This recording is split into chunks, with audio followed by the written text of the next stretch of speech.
I'm representing Group 2. We are here to discuss the science aspect of political science. Firstly, what is science?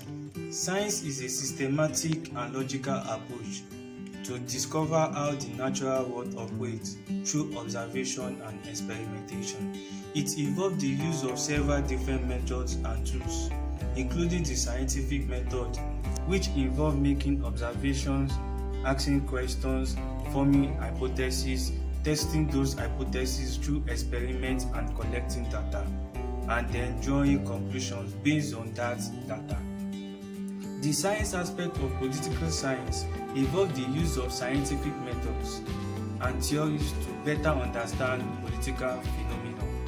This means that political scientists does not only study the social and political world, but they also operate in a manner similar to other scientific fields by attempting to objectively measure and explain political behavior and institutions.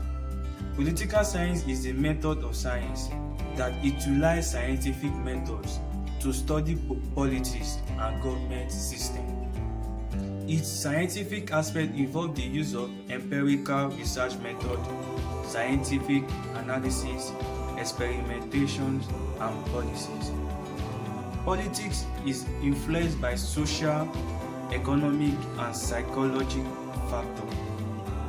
Political science utilizes various scientific methods, including surveys, statistical analysis, and implementations designed to empirically test hypotheses and gather information that can inform policies and political strategies. The scientific approach helps to bring rigorous and objectivity to the study of politics, leading to the deeper understanding of the factors that drives political behavior and the effect of certain policies on behavior. Political science is not just a study of political phenomena, but also a scientific approach to understand them. Political scientists use rigorous methods and data analysis to develop theories and test hypotheses, allowing them to identify patterns, explaining political behavior, and predict future outcomes. Political science is a discipline that studies the organization and functions of the government, political system, and political behavior. However, often overlook the scientific methods and principles that political scientists use to understand and to analyze various political phenomena. Here are some aspects of science behind the political science. Firstly, we'll talk about research methods.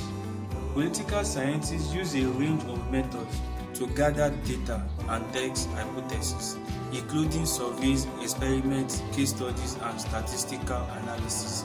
These methods help them to identify patterns and relationships in political behavior, attitudes, and outcomes. Second, we will talk about data analysis. The rigorous analysis of data is a fundamental aspect of political science. Researchers use complex statistical methods to explore relationships between variables and to identify causal factors. The third one is hypothesis testing. Political scientists rely on hypothesis testing as a means of establishing causalities by testing hypotheses using various methods and techniques. Researchers can determine whether a particular factor or variable has an effect on political behavior or outcomes. Based on that data, science covers a wide range of fields, including biology, chemistry, physics, geology, and many others. Political science is a social science that deals with the study of government system, political behavior, political ideology, and public policies. It covers topics such as democracy, authoritarianism, international relations, comparative politics, political theories, and public administrations.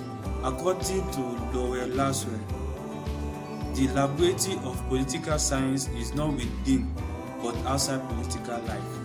In discussion, we explore the scientific aspect of political science. The next, we will talk about theory development. Political science seeks to develop theories to explain political phenomena and predict political outcomes. Those theories are based on systematic observations and analysis of empirical data. They help political scientists understand the underlying mechanisms that shape political behavior, institutions, and decision-making process. For examples, theories like rational choice theory, institutionalism, and constitutionalism provide frameworks to analyze and understand political phenomena from different aspects. The next point, we will talk about statistical analysis. Political science extensively uses statistical methods to analyze data and test hypotheses. Statistical techniques enable researchers to uncover patterns, relationships in political data. By using statistical models, political scientists can measure the effect of different variables on political outcomes, establish causality, and make predictions. Finally, political science also involves the study of international relations and global politics. This includes analyzing the behavior of nation-states in the international system, as well as studying international organizations such as United Nations and the World Trade Organization. In summary, political science is a scientific discipline that uses empirical research methods to understand political phenomena. It involves the use of theory to explain political behavior and institutions. In addition, political science is a social science that is concerned with the study of politics and government. It involves the application of scientific methods to the study of political phenomena. This means that political scientists attempt to use a systematic approach to analyze and understand political behavior and institutions. The scientific aspect of political science focuses on the development theories that explain how political processes and institutions function, and then testing those theories through empirical research. These are some references that talk about the science aspect of political science. We have Kenneth Arrow. He talks about the famous of his work on social choice theory. Robert Dahl, his work on political power and democracy remains influential today. Gary King, a leader in the field of quantitative methods in political science. This is the end of our presentation. Thank you. Question: discuss the rule of law in a political setting. Introduction. The rule of law was instituted by God Himself in the Garden of Eden when He created man and woman. He gave them laws on how to live in the garden. God said to them, "You may eat the fruit of any tree in the garden, except the tree of good and bad." These rules was violated by them. When they had violated the law, God did not move directly to pass sentence on them. Rather, God called on them and summoned them and gave them the opportunity to defend themselves. It was after the opportunity of fair hearing that God pronounce judgment on them and punish them accordingly. What is essential in the foregoing is that from the beginning, God instituted what is today known as rule of law, and the principles of rule of law include the supremacy of laws, the equality before the law, fair hearing, and speedy trial with a just procedure. So God established the rule of law as a fundamental law to organize man and guide the way and life of man in the society. And therefore, the rule of law is not a phrase imported by man from geographical jurisdiction, but a law which predicted and existed before any political organized society. So what is rule of law? Rule of law can be defined as the absolute supremacy or predominance of law over everybody, both the rulers and the ruled, and all the decisions taken in a country. It also denotes the absence of the arbitral government, where the ruling affairs of a state are commanded to be in line with the constitution of a country. The doctrine of the rule of law was popularized by Professor AVDC in the year 1885 in his lecture series titled Introduction to the Law of the Constitution. According to Black's Law Dictionary, the rule of law, also known as the supremacy of law, provides that decisions should be made by the application of known principles or laws without the intervention of discretion in their application. The main principles and features of the rule of law. Professor AVDC propounded the following three principles. 1. Equality before the law. According to AVDC, all men are equal before the law of the land. This means that no one is above the law. Number 2. Impartiality. This principle assumes the notion of legality, which means due process of law in dealing with offenders. That is to say, no one should be made to suffer and any penalty or loss of personal liberty or punished in any way unless found guilty of breaking the law of the land. Number 3. The rights of the individual. This states that citizens of a country should enjoy certain basic inalienable rights and liberties under the law. These individuals' rights, which are specified in most written constitutions, commonly referred to as fundamental human rights. And we have factors that limit the application of the rule of law, or why the rule of law cannot be operated successfully. Number 1. The type of government. The type of government adopted in a country. For instance, military rule and party system of government that tend to be autocratic and dictatorial act as serious limitation to the application of the rule of law. Number 2. Partial judiciary. The rule of law is also limited by partial judiciary or lack of independent judiciary. Number 3. Integrity of judges. When judges lack moral integrity, no matter law independence, the application of the rule of law will be in serious jeopardy. And we also have factors that can ensure the successful operation of the rule of law. Number 1. Democratic political system in a country. Number 2. The judiciary must be independent and impartial. Number 3. There must be a constitution that will embody the laws of the land and spell out the rights, duties, and obligations of the citizen, etc.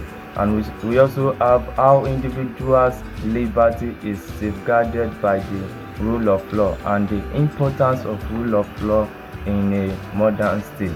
Number 1. The rule of law protects an individual from forfeiting his property without compensation. Number 2. The principle make it possible for all citizens of a country to enjoy equal access to law faculties, equal rights to fair hearing, legal advice in the court of law, etc. And we also have the advantages of the rule of law. Number 1. The rule of law guarantees and protects the fundamental human rights of citizens. Number 2. Laws are made public and not kept in secret.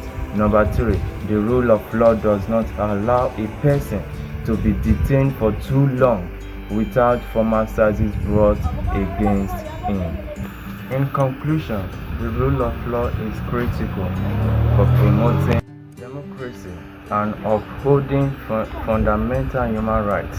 It ensures that individuals and institutions in a political society are held accountable and establish a predictable legal framework that enables people to live free and democratic lives. So once again, my name is Barate Praise Christian from the Department of Political Science Education 100 level. My name is AJASIN from the Department of Political Science. My JAMB Bridge number 2023 11 38 30 12 DA. My name is Kashira Boluwatifemisi from the Department of Political Sciences with the matric number 2205030502. My name is Aziz Bridget Uluwatoyin from the Department of Political Science. My JAMB Bridge number is 20 22 11 38 48 96 JA. My name is Edekunle Bright from the Department of Political Science Education with the matric number 2202090443. My name is Justice Oluwafemi from the Department of Political Science with the matric number 22053177. My name is Joseph Bukola. I'm the Banking and Finance Department, matric number 22060202. My name is Oladumedi Abisola Sarah from the Department of Political Science with the matric number 220503082. My name is Adeji Adefemi from the Department of Political Science with matric number 2205020317. My name is Anifetia Ajibola from Department of Political Science, matric number 2205030110. My name is Fatima Sola Elizabeth from the Department of Political Science with the matric number 2205030337. My name is Goberson Dominic from the Department of Political Science Education, matric number 2202093037. My name is Adisha Femi Murua from the Department of Political Science, matric number 220303036. Makidolu Joseph from Political Science Education, matric number 22029005. Thank you. My name is Omotayo Bulat Faido, Group 22 from the Department of Political Science. My matric number is 220503130. I am here to present the history and evolution of political science. It is difficult to pinpoint the exact year political science came to existence. Political science is a branch of social science.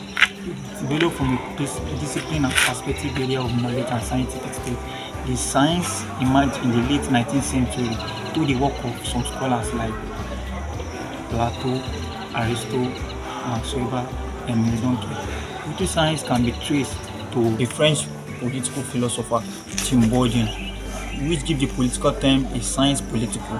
Another scholar, Baron Montesquieu, argued the study of political science that was discovered today. So there is no way we can talk about the evolution of political science that we won't talk about the approach, the era of behavioral evolution and the post-behavioral approach. So through the era of behavioral evolution, we can talk about Aristotle. Aristotle studied 158 polysyllabic states, which he used to compare constitution of a state to another constitution of a state. So I would like to digress a little to the approaches. So we have traditional approach. Traditional approach is a non-scientific approach. It's a primitive approach. Scholars under traditional approach like Thomas Hobbes, John Locke, Aristotle. The traditional approach focuses on what ought to be rather than what is to be. So when American political scientists say that the traditional approach is non-scientific and it didn't give much or more on political science. So now that is when we have the era of behavioral evolution, behavioralism approach. Under the scholars of behavioralism approach, we have scholars like David Easton, David Troma, and Tenemoska, Alfredo Pareto. The behavioralism approach focuses on what is to be rather than what ought to be. They try to make political science a science by using hypothesis formulation, experimentation, facts, generalization, and observation. So, post-behavioralism is the age of action of relevance, in which it is able to solve problems and challenges to prove the continuity of political science, called post-behavioralism. The emphasis of this post-behavioralism is political science has now developed into different specialized branches and areas of studies, which include we have public admin, we have history, we have international relations. Some scholars' definition on what politics is. According to David Distin, politics is the authoritative allocation of human resources. Arolazwe define politics as who gets what, when, and how. According to Robert Dahl, he defined politics as the one aspect of human existence. So if politics is inescapable, so as the consequences are. So I would like to give the meaning and expatiate more on the discipline of political science, which is sociology, economics, history, public admin, mass communication, and law. Sociology. Through the help of sociology, because sociology studies human behavior in group in society. Sociology studies the human behavior in society. Politics and history. According to Professor Selle, he said politics is the past history, while history is the past politics. And public administration. Public administration is the subfield of political science. According to Professor Paul H. Apobai, he said, without public administration, politics should be like a club of discussion. Now, politics and law. Politics related to law, since politics and legal institutions are interwoven. The law made by legislature are interpreted by the judiciary. Now, politics and mass comm. Politics and mass comm. Mass comm is the fourth arm of government. The media serve as a bridge between the government and the people. According to Lawrence Lowe, I would like to end this. He said, the laboratory of politics is not within, but it is outside the political life. My name is Olajide Enola Eniton, Department of Political Science, 111-25. My name is Adebayo Bolatito Victoria from the Department of Political Science, 111 Group 25. My name is Alegreda Milola, Department of Political Science Education, 111 Group 25. My name is Shiremeko Kehinde, Political Science, 111 Group 25. My name is Aladin Benjamin from the Department of Political Science, 111 Group 25. My name is Kala Olebesi Bukola from the Department of Political Science, 111 students, Group 25. My name is Adakubo Ikoko, Department of Political Science, Group 25, 111. Thank you. My name is Yaka James, from the Department of Educational Management, 111 Group 25. My name is Kudus Olaniwaju Olasukome from the Department of Political Science, 111 students, Group 25. My name is Adira Boyinka Solar Princess from the Department of Political Science, 111 students, Group 25. My name is Ewola Emmanuel Oluwadamila, Educational Department, 111 Group 25. My name is Adela Precious Ninola, Department of Political Science, 111 Group 25. My name is Ajayasin Topo Emmanuel, Group 25, Department of Political Science, 111. My name is Olaguji Elizabeth Olashidomi, Department of Law, 111 Group 25. My name is Ojo Injera Melody from the Department of Political Science, 111 Group 25. My name is Kasola Jimaima Olubumi from the Department of Law, 111 Group 25. Now let's look into the definition of the British political system. It is the politics of the United Kingdom with functions within a constitutional monarchy, where executive power is delegated by legislation and social conventions to a unitary parliamentary democracy. It is the form of government in which the party with the greatest representative in the legislature house becomes the prime minister or chancellor. It is also a constitutional monarchy in which the country is governed by a king or a queen who accepts the advice of the parliament. Now let's look into the history of the British political system. The Parliament of England was the legislature of the Kingdom of England from the 13th century, 1707, when it was replaced by the Parliament of Great Britain, Great Britain Parliament, evolved from the Great Council of Bishops and Peers that advised the English monarch. Now let's go to the monarchy of the Britain. The British monarch, currently Charles 111, is the head of state of the United Kingdom. Though it takes little direct part in government, the crown remains the front, in which ultimate executive lies over government. These powers are known as royal prerogative and can be used for a vast amount of things, such as the issue or withdrawal of passports, to dismissal of prime minister, or even the declaration of war. The power is delegated from the monarch personally in the name of crown and can purposely bypass the consent of parliament. Now looking into the domestic powers of the Britain monarch. 1. 2. The power to summon, prorogue and dissolve parliament. 3. The power to grant or refuse a royal assent to bills, that is, making them valid and law. 4. The power to commission officers in the armed force. 5. The power to grant honors. So I'm looking into the foreign powers of the Britain monarch. 1. The power to ratify and make treaties. 2. The power to declare war and peace. 3. The power to deploy the armed forces overseas. 4. The power to recognize states. 5. The power to credit and receive diplomats. Now let's get into the Prime Minister and the Cabinet in Britain. The Prime Minister, currently Rishi Sunak, is the most senior minister in the Cabinet. The Prime Minister tenure begins when they are appointed by the monarch. The Prime Minister is responsible for chairing cabinet meetings, selecting cabinet ministers, and formulating government policy. The Prime Minister, being the de facto leader of the UK, exercises functions that are normally vested in the sovereign. Now, the cabinet, along with the PM, consists of secretaries of state from the various government departments, and they are: 1. The Lord High Chancellor of Great Britain. 2. The Lord Privy Seal. 3. The Lord President of the Council. 4. The Chancellor of the Duchy of Lancaster. The executive power in the British is exercised by Sovereign King Charles 111 and the devolved national authorities, the Scottish Government, the Welsh Government, and the Northern Ireland Executive. Now, His Majesty's Government. The monarch appoints a Prime Minister as the head of His Majesty's Government in the United Kingdom, guided by the strict convention that the Prime mostly likely to be able to form a government with the support of that House. Now, the Scottish Government. The Scottish Government is responsible for all issues that are not explicitly reserved to the United Kingdom Parliament at Westminster by the Scotland Act, including NHS Scotland, education, justice, rural affairs, and transport. The First Ministers, the Minister, the Lord Advocate, and Solicitor General are collectively known as the Scottish Minister. Let's get to the Welsh Government.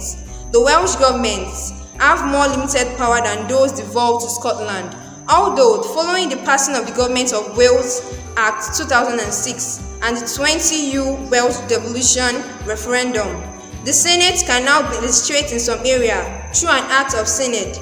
Northern Ireland Executive and Assembly have powers closer to those already devolved to Scotland. The Northern Ireland Executive is led by a diarchy, most recently First Minister and Deputy First Minister. Now, the legislatures in the British government. The British Parliament is the supreme legislative body in the United Kingdom. That is, there is a parliamentary sovereignty, and government is drawn from and answerable to it. Parliament and the devolved assembly in Northern Ireland with varying degrees of legislative authority, that is the Prime Minister since 1940. Now let's get into the British Parliament.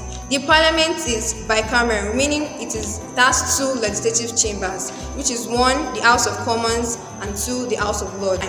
The Commons' main function are to divine and to pass laws and regulations governing the UK. Now let's get into the House of Lords. It can be described as politically conservatives. It consists of different groups. They are the Lord Spiritual, that is, those are archbishops and bishops. Furthermore, the Lord Temporal, they are hereditary peers which got their titles from their father or grandfathers and life peers, and they can get it for their whole life. Finally, there are the Lord of Appeal, which are the High Court judges. The Lord's main functions are to examine and to discuss the bills introduced in the House of Commons. They can also delay the legislation, but cannot stop these bills from being passed into law. Now let's go to how laws are being made in the British system. The British government have three basic types of power, that is the legislative, executive, and judiciary.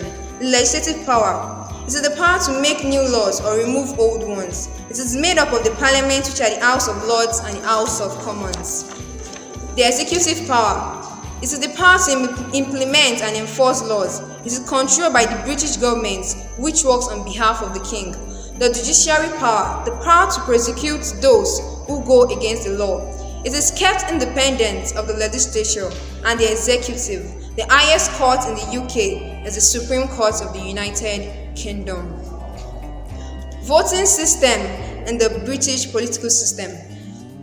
The British system operates in a majority vote system. The political party that has the most votes wins the election for a political party. In the UK, to form a government, they need an overall majority. Now let's look into those that can vote in the British system. Members of the UK Parliament are elected in general election, which typically takes place every 5 years. To vote in a general election, you must be 1. Registered to vote, 2. 18 or over on the day of the election, that is the polling day, 3. A British, Irish or qualifying Commonwealth citizen, 4. You must be eligible to vote, that is, you cannot be legally excluded. The main political parties in Britain.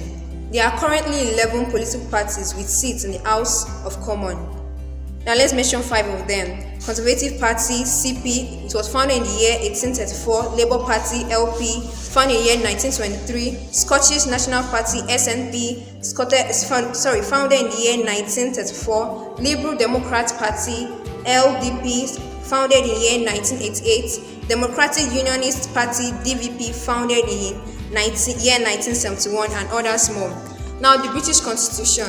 This British Constitution is largely written and is made up of assets of convention, laws, and agreements. The Constitution sets out the roles and responsibility of each branch of the government and its citizens. Overall, the British political system is complex and has effective framework for democracy.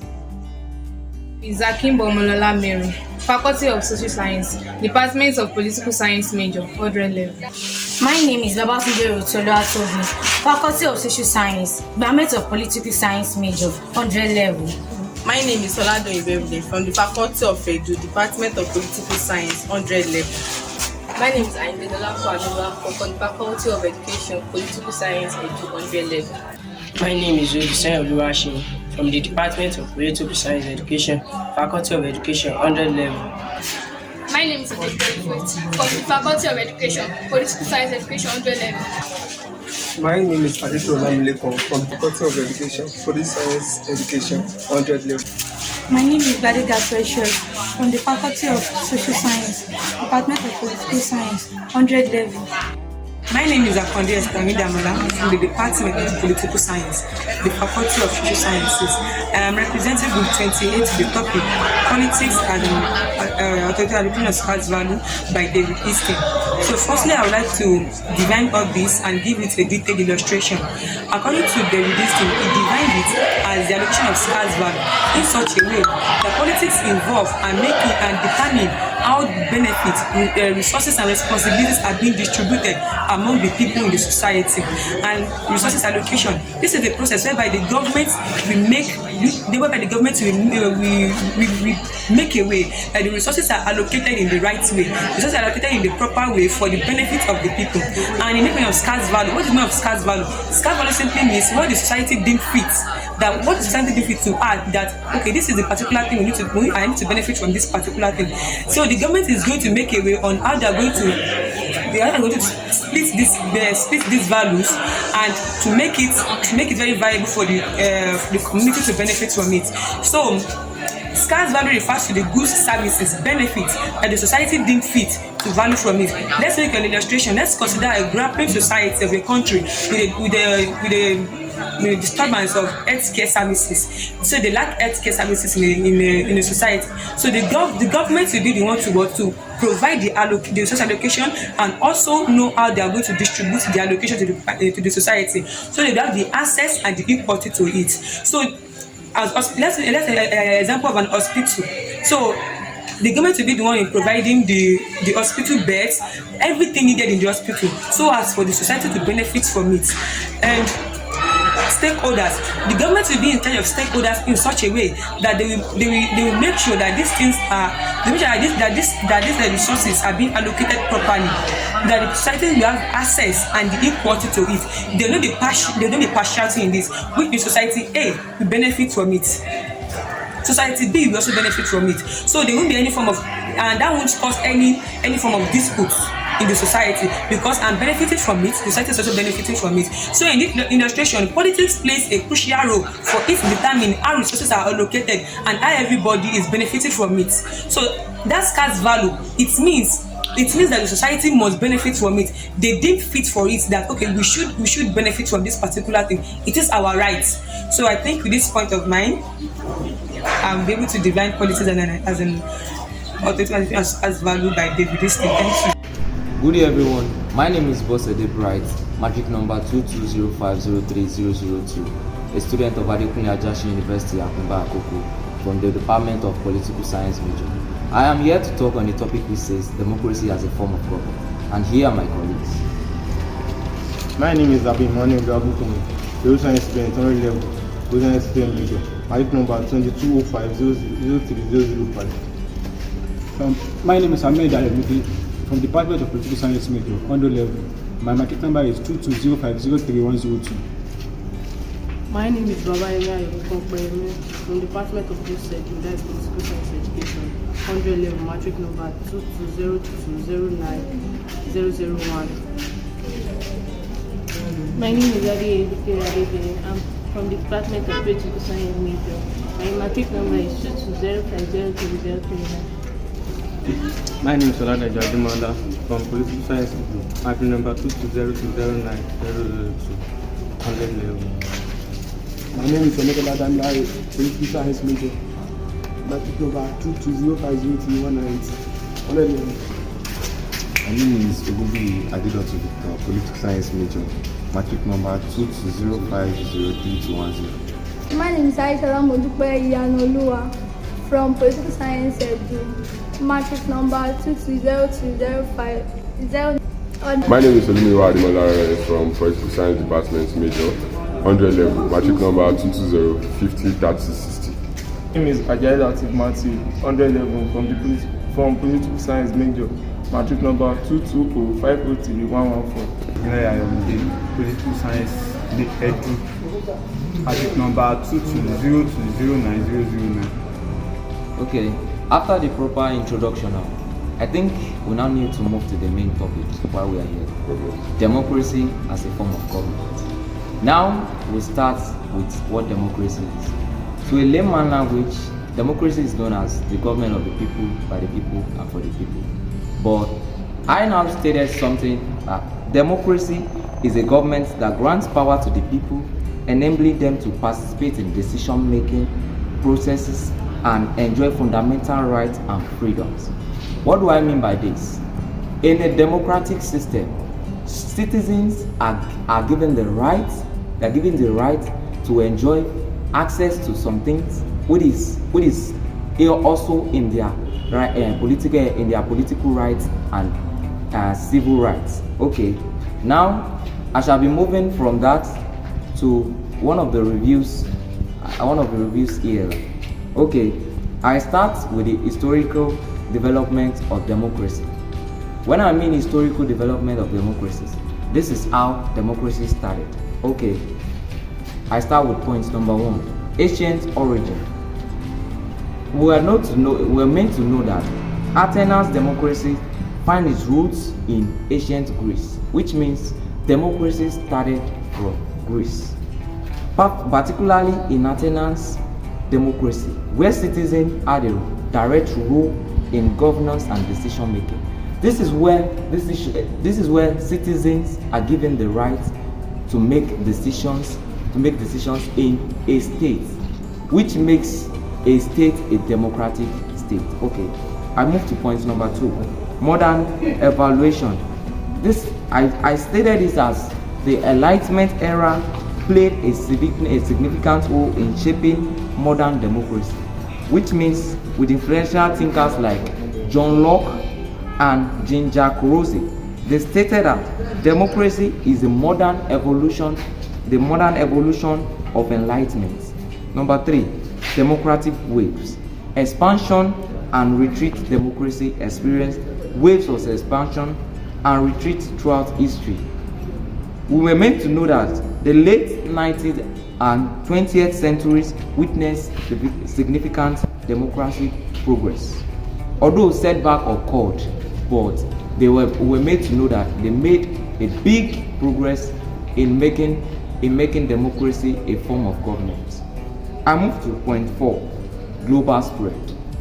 We all know that democracy has spread all over.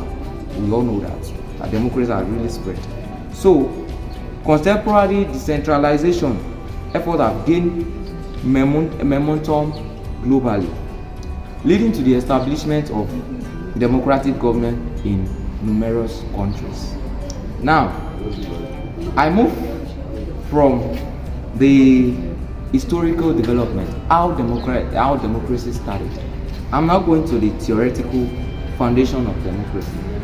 When I say theoretical foundation of democracy, what do I mean? I mean the theories that guides and follows democracy. Now, I have number 1, the liberal democracy. What does liberal means? Liberty, to have freedom, which means in liberal democracy, individual rights are protected and preserved. Okay, deliberative democracy. This is when we have public reasoning and discuss deliberate issues, highlight the importance of the public issues. Okay, I move to participatory democracy.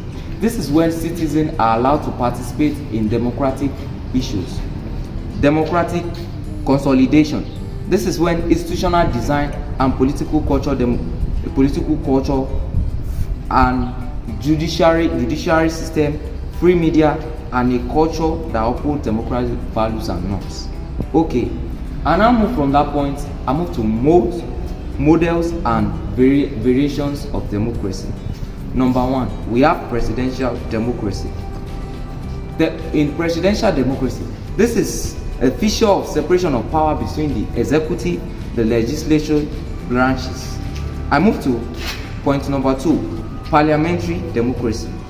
Parliamentary democracy establishes a fusion of power with the executive branch being accountable. Number 3, direct democracy. This is when citizens are allowed to come to show their interest in decision making. Number 4, hybrid democracy.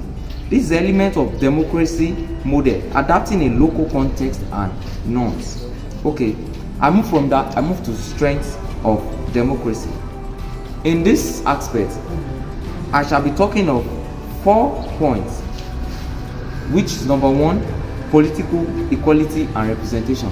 In democratic system, everyone is equal under the law. Number 2, protection of human rights and civil liberties. In democratic system, we have something we call protection of human rights, fundamental human rights, we have something we call fundamental human rights in the law. Number 3, this is the weakness and challenges of democracy. Despite how strong democracy is, democracy has its own weakness. It has its own weakness, which is the following. Okay, the following are some of the keys and weaknesses. Number 1, tyranny of the majority. Number 2, inequality and marginalization. Number 3, corruption and political patronage. In every country, we have this thing we call corruption. It is very evident in every country. We have polarization and popularism. We have media manipulation and fake news. We have threat to democratic institutions. Now, I move to the conclusion. Democracy as a form of government offers numerous advantages, as we all know. In a democratic system, we have so many advantages we enjoy. So with all these points now, I think I've been able to convince you and not confuse you. to say that democracy is a form of government. Thank you. Good day, everyone. My name is Mark Onjola Dominion Olajumoke from the Department of Political Science, matric number 180503036. My group is Group 16, and we are going to be talking about Nigeria as a middle power in international politics. Thank you. My name is Ifeoluwa Teju from the Department of Political Science, matric number 180503062. My name is Olakunle Boluwatife Daminola, Department of Political Science, matric number 180533165. My name is Shanumi Fumilola Godgift from the Department of Public Administration, matric number 180604030. My name is Akinshe Mercy Feromi from the Department of Public Administration, matriculation number 190604019. My name is Shimlola Blessing Adekemisola from the Department of Public Administration, matric number 180604021. My name is Oguwe Anolo Akpo from the Department of Political Science with the matric number 180503038. My name is Ogunbolude Folarin Babatunde from the Department of Political Science Education, matric number 180209137. My name is Olateju Jumoke Precious from the Department of Political Science, matric number 180503071. My name is Felayo Victoria Oluwatomisin from the Department of Political Science with matric number 180503171. My name is Kayode Abiodun Emmanuel from the Department of Political Science Education with matric number 180209135. My name is Taiwo Daniel Oluwatoba from the Department of Political Science, matric number 180503176. Thank you. My name is Florence Blessing Ebiwolate from the Department of Political Science, matric number 180503027. My name is Ofoye John General Sowekawari, Department of Political Science, matric number 180503074. My name is Oluwadare Babasunde Pelumi from the Department of Public Administration, matric number 180604123. My name is Christian Inaligu from the Department of Political Science Education, matric number 180209088. My name is Olujola Lampos Samuel from the Department of Public Administration, matric number 180604119. My name is Benedict Omolade from the Department of Political Science Education, matric number 180209098. My name is Adumbi David Oluwatomike Praise from the Department of Political Science, matric number 180503070. My name is Edagomo Atojuwane Folashade from the Department of Political Science, matric number 180503175. Nigeria is the middle power in international politics. Middle power is refers to a state that occupies the middle level position in the international scale, just below the superpower or the great power.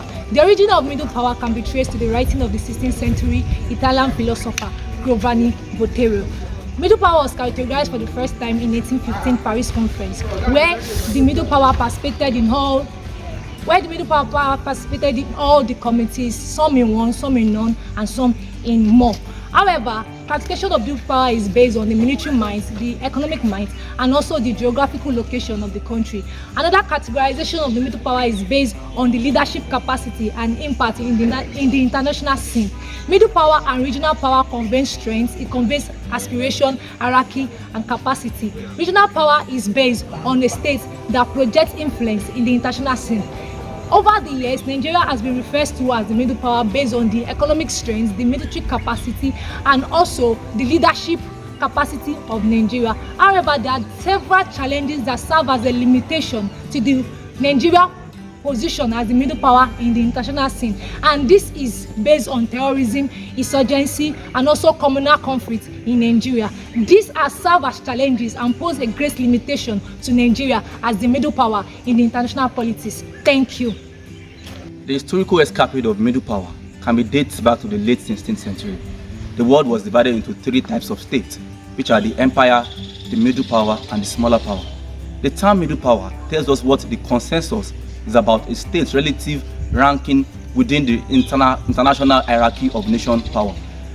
For ranking states, we need to understand that there are four acceptable ranking states, which are the greater power, the major power, the middle power, and the minor power. Greater power is the state that commands especially large share of resources capabilities that can be used to achieve their ends, and that is excel in all component elements of state power. It simply means that the combined state of any two poles must be enough to defeat a third pole. Moving forward, it is very imperative to understand that a major power is a great power of the second rank, while their power projection capabilities are inferior to those of polar powers. Major powers are great powers of the second rank because they do not possess either a complete portfolio of the state of the act capabilities. It is very imperative to understand that the middle power is by definition a state that ranks between a major power and minor power. Trying to define major powers within any precision and coming up with a list of saying 20 or 30 states. Moving forward, we need to understand that there are differences between middle power and greater power. The relationship between the middle powers and greater power is any ambiguous one that is difficult to generalize. On a general observation, it can be made, however, within the middle power, domestic groups are always present to exploit the fear of the unwanted greater powers' influence, seeing the power aspect of most issues and raising such matters to the level of high politics where power status can become a concern. At the international systemic level, middle powers have their most visible contributions to the pursuit of international justice, putting themselves as champions of anti-colonial, racial and economic. In 1975, Angola became independent. Portugal left Angola without a government, only power and authority to the people. A civil war broke out as there was a conflict between different groups. Nigeria took action and made a foreign policy decision in 1975 to reconcile MPLA, Popular Movement, as a legitimate government of Angola during civil war. This decision marked a departure from the policy of OAU, which advocated for a national government of unity in Angola. The policy declaration was unique for some reason. Number one, that would be the first time Nigeria would break an OAU consensus. Number two, the policy situation brought Nigeria to coalition with us. Number three, following the recognition of MPLA, the Nigerian government gave 20 million naira. Nigeria's role in Africa and the world have in more recent times come under criticism for lacking basic strategy that characterizes most ambitious foreign policy whose principal goal is to secure and further national interest. Nigeria's focus on international activities and assistance did not effectively contribute to the national development, while Nigeria was providing mediation, peacekeeping, and other events. The country's development index declined. This paper suggests that Nigeria's foreign policy should focus more on advancing national interest and objective rather than simply seeking visibility and recognition. Thank you. Speaking on the topic Nigeria's middle power in international politics, there are several factors that has helped shape our foreign policy and international engagement. Looking at the three major factors to be decolonization, regional dynamics, and domestic politics. Decolonization. Nigerian foreign policy was largely influenced by experience with colonization and decolonization, and this Nigeria being a state that was a former British colony, gained independence in the year 1960, and this led to changes in our foreign policies. Regional dynamics. Nigeria's position as a regional power in West Africa has helped shape our foreign policy priorities, and this has led to our actively engaging in regional organizations, or rather engaging with regional organizations such as ECOWAS, and this has brought about stability, economic integration, and conflict resolution. Domestic politics. Nigeria being a state that has experienced democratic transition, military rule, ethnic and religious diversity, this has significantly impacted our foreign policies. We have other factors to be economic interest, Pan-Africanism and South-South cooperation, global power dynamics, security and conflict challenges. Nigeria has also served the role of being a regional leader within Africa, aiding the likes of conflict and peacekeeping, economic powerhouse, a regional organization, mediation and negotiation, promoting democracy and good governance. Nigeria has also helped shape our perception and interaction with other countries in the areas of cultural influence, like the fashion industry, movie industry, and the music industry. Nigeria being known for our craft and being popular for our culture. It has also helped in the likes of diaspora engagement, educational and intellectual influence, Pan-African leadership, and sport and sporting icons. Some of the challenges and constraints Nigeria has faced as a middle power in international politics are domestic challenges, limited resources, security concerns just like insurgency and terrorism, and we also have geopolitical competition and limited international influence. Thank you. To play a significant role as a middle power in international politics. Its large population, economic strength, regional leadership, and cultural influence provide a solid foundation for its aspiration. Nigeria has actually engaged in regional and global affairs, contributing to peacekeeping efforts, promoting regional integration, and advocating for African interests. However, Nigeria faces several challenges and constraints that can hinder its effectiveness as a middle power. Domestic issues, limited resources, capacity gaps, security concerns, geopolitical competition, regional dynamics, and limited international influence, they pose significant obstacles. Addressing these challenges will require Nigeria to focus on developing itself in the domestic part. Nigeria's success as a middle power will depend on its ability to balance its domestic priorities with its international engagements, effectively utilizing the soft power assets and navigating the complex dynamics of the global arena. As Nigeria continues to evolve in its role as a middle power, it will need to adapt to changing global dynamics, harness its economic potential for sustainable development, and effectively address regional challenges. By doing so, Nigeria can make meaningful contributions to international politics, promote regional stability, and advance the interests of African nations on the global stage. Thank you. Good day, my name is Obafemi Stabimiladi, Political Science major, Group 11. Good day, my name is Oriel Fisio Manzino from the Department of Political Science major, Group 11. Thank you. Good day, my name is Ogufuyi Oluwatoyin Precious from the Department of Political Science major, Group 11. Good day, my name is Olaji Oluwatoyosi Abigail, Political Science major, Group 11. Good day, my name is Akadu Safaina Tayo from the Department of Political Science Education, Group 11. Good day, my name is Adela Jamina Tujisola from Department of Political Science Education, Group 11. Good day, my name is Kako Koto Sintela from Department of Political Science Edu, Group 11. Good day, my name is Akitolari Omogbala Oluwatimileyin from Department of Post Edu, Group 11. Good day, my name is Akomlafe Fitness Obalolua, Banking and Finance, Group 11. Good day, my name is Toluwani Vincent Arujolu. I'm the group leader for Group 11. I'll be representing the group. So today we'll be discussing the major forms of government and I'm going to discuss the country where they are being applied. So democracy. In a democracy, the power is being held by the people. Citizens elect their representatives who govern the country based on the wishes of the people. The government is accountable to the citizens, and the people have the right to freedom and expression and the right to participate or contest for election. The countries where these are being applied: United States. The United States is a federal democratic republic where the citizens elect representatives of various levels of government.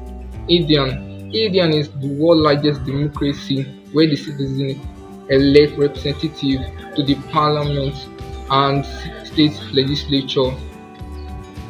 Next, monarchy. Monarchy, undivided sovereignty of rule by a single person who is the permanent head of state. The term is now used to refer to countries where hereditary sovereigns, the monarch was the ideal head of the new national state of the 16th and 17th century. Countries where this is being practiced includes United Kingdom. United Kingdom has a constitutional monarchy where the monarch's power are limited by a constitution and the government is run by elected officials. And Saudi Arabia is an absolute monarchy where the monarch holds both political and religious authority. Second, we'll be discussing authoritarianism. Authoritarianism refers to a form of government or political system where power is being concentrated in the hands of the central authority or a small group of individuals who exercise strong control over society. where the several countries are varying degrees of authoritarian practice. It is essential to note that political system can evolve and change over time. The following are examples of countries where authoritarian practice has been observed. North Korea. North Korea is often cited as one of the most closed and authoritarian countries in the world. It is being ruled by Kim Jong-il with Kim Jong-un currently serving as leader. The government exercises strict control over almost every aspect of citizens' lives, including information, media, freedom of expression. China. China, the People's Republic of China, has a political system dominated by the Chinese Communist Party (CCP). The CCP holds significant control over the government, economy, media, and civil society. Critics argue that Chinese government practice and limits freedom of speech. Next, we'll be discussing theocracy. A theocracy is a form of government where religious institutions or leaders hold their governing authority, and religious law or principles are used as the basis of governance. Countries where these are being practiced includes Iran. Iran is an Islamic theocracy where the supreme leader is a religious figure who holds significant power and authority over political matters. Next on the list is Vatican City. Vatican City is an state governed by the Pope, who is the head of the Roman Catholic Church. Next, we'll be discussing republic. A republic is a form of government where the country considers a republic matter and the head of state is an elected or appointed rather than a monarch. Example of country where this is being practiced includes France. France is a semi-presidential republic where the president is the head of the state and shares power with the prime ministers. Next, France.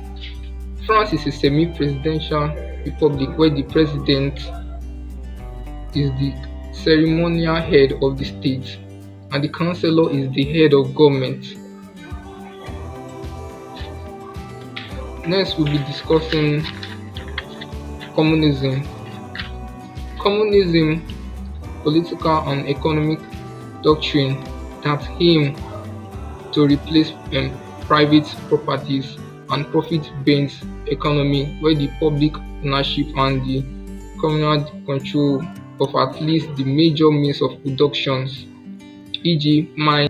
Next on the list is communism, political and economic doctrine that aim to replace private property and profit-based economic with public ownership and control of at least the major means of productions like the mines, factories, and natural resources of the society.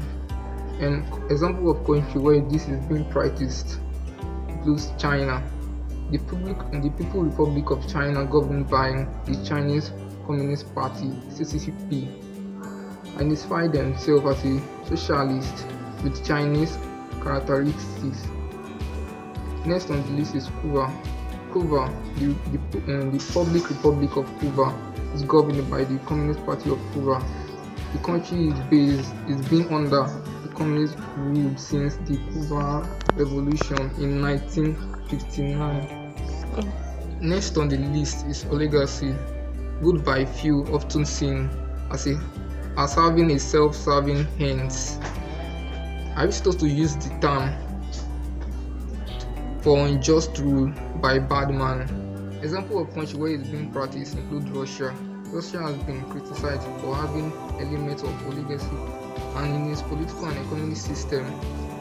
Then Ukraine has been faced accusation of oligarchy influence following the collapse of the Soviet Union. Next on the list is dictatorship. form of government in which one person or a small group of possesses absolute power without effective constitutional limits. Country where dictatorship is being practiced includes North Korea. Example of country where it's being practiced includes North Korea. North Korea is a democratic led by Kim. That's Nistin. Example of country where it's being practiced. Example of country where it's being practiced includes North Korea. North Korea is a dictatorship led by Kim. That's Nistin. The supreme authority vested in the country leader. Cuba has been under the rule of Communist Party and the Castro families. Next on the list and last is anarchy. It's a concept that refers to the absence of a criticized government or authority. It is a state of society where there is no hierarchical structure of ruling power that impose laws or regulations on individual.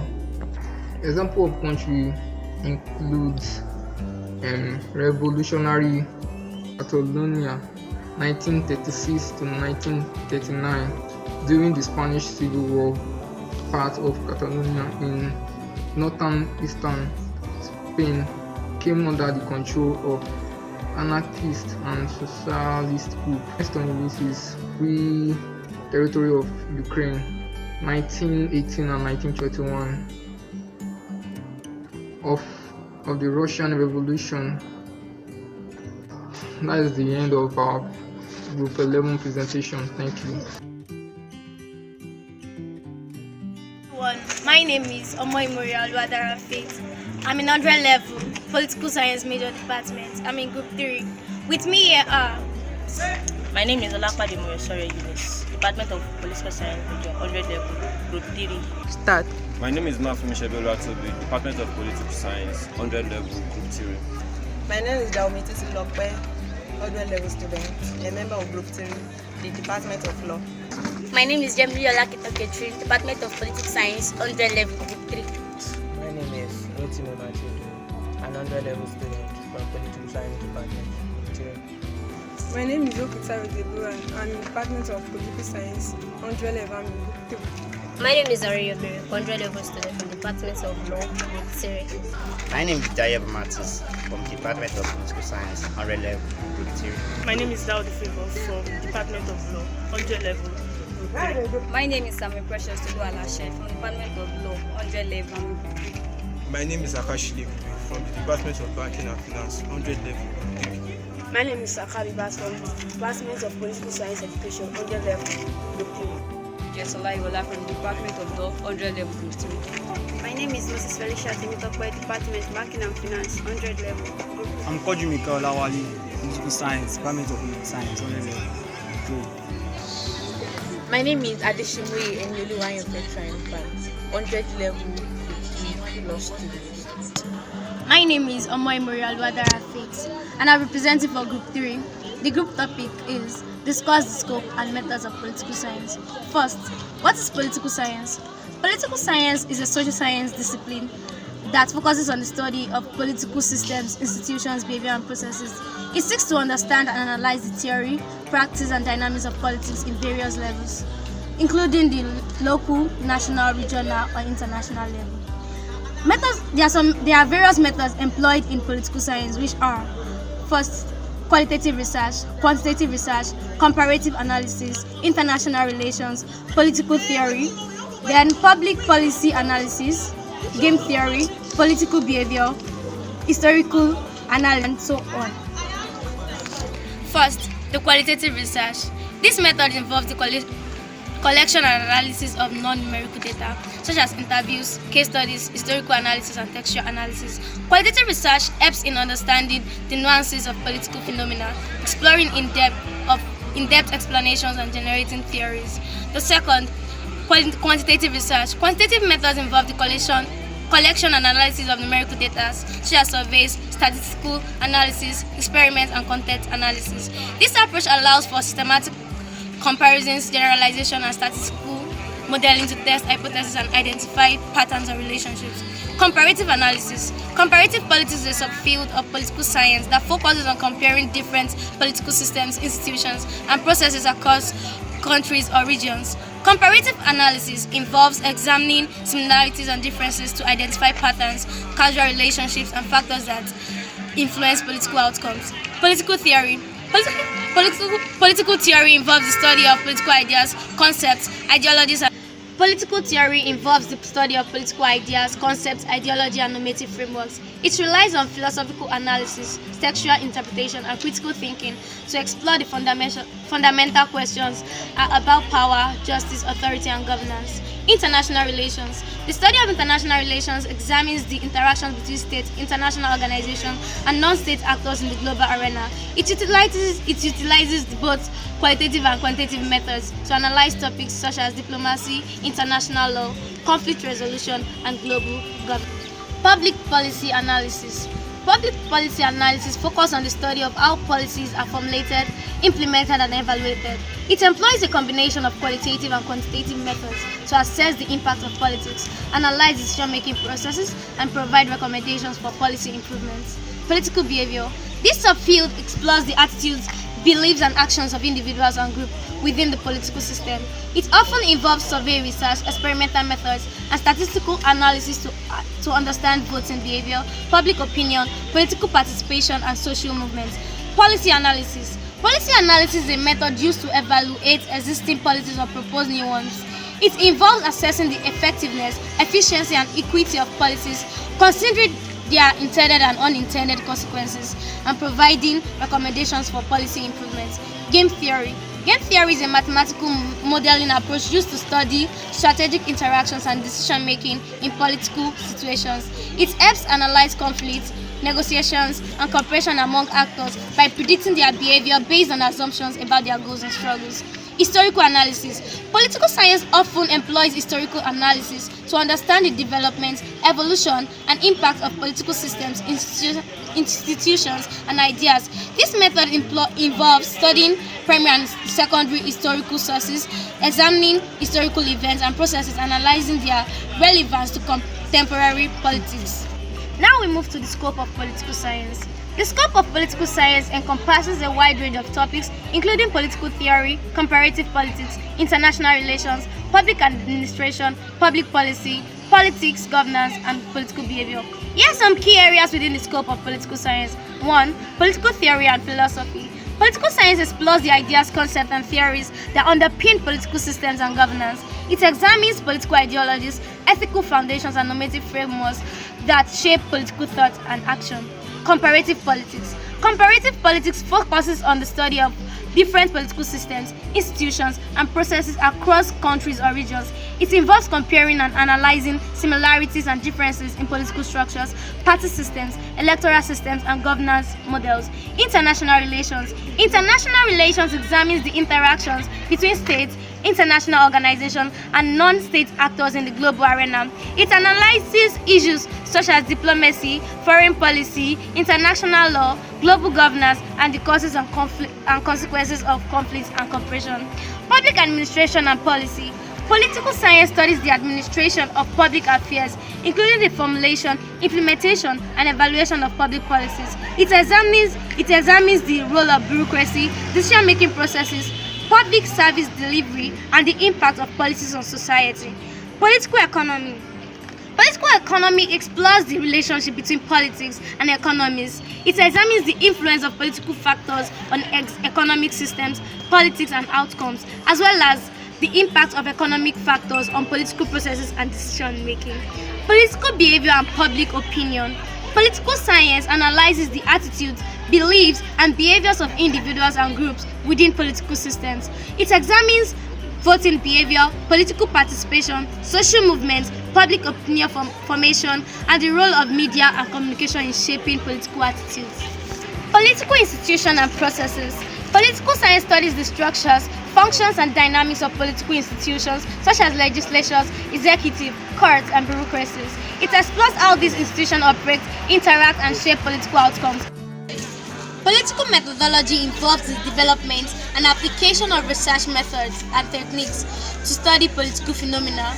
It includes quantitative methods, qualitative methods, statistical analysis, survey research, experimental design, and other analytical approaches.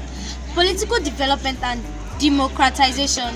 Political science examines the processes and challenges of political development and democratization in different contexts. It explores factors that contribute to democratic transactions, consolidation of democratic institutions, and the role of civil society and social movements. Political communication and media. Political science investigates the role of media and communication in shaping political processes and outcomes. It examines the influence of media on public opinion, political campaigns, agenda setting, and the dissemination of political information.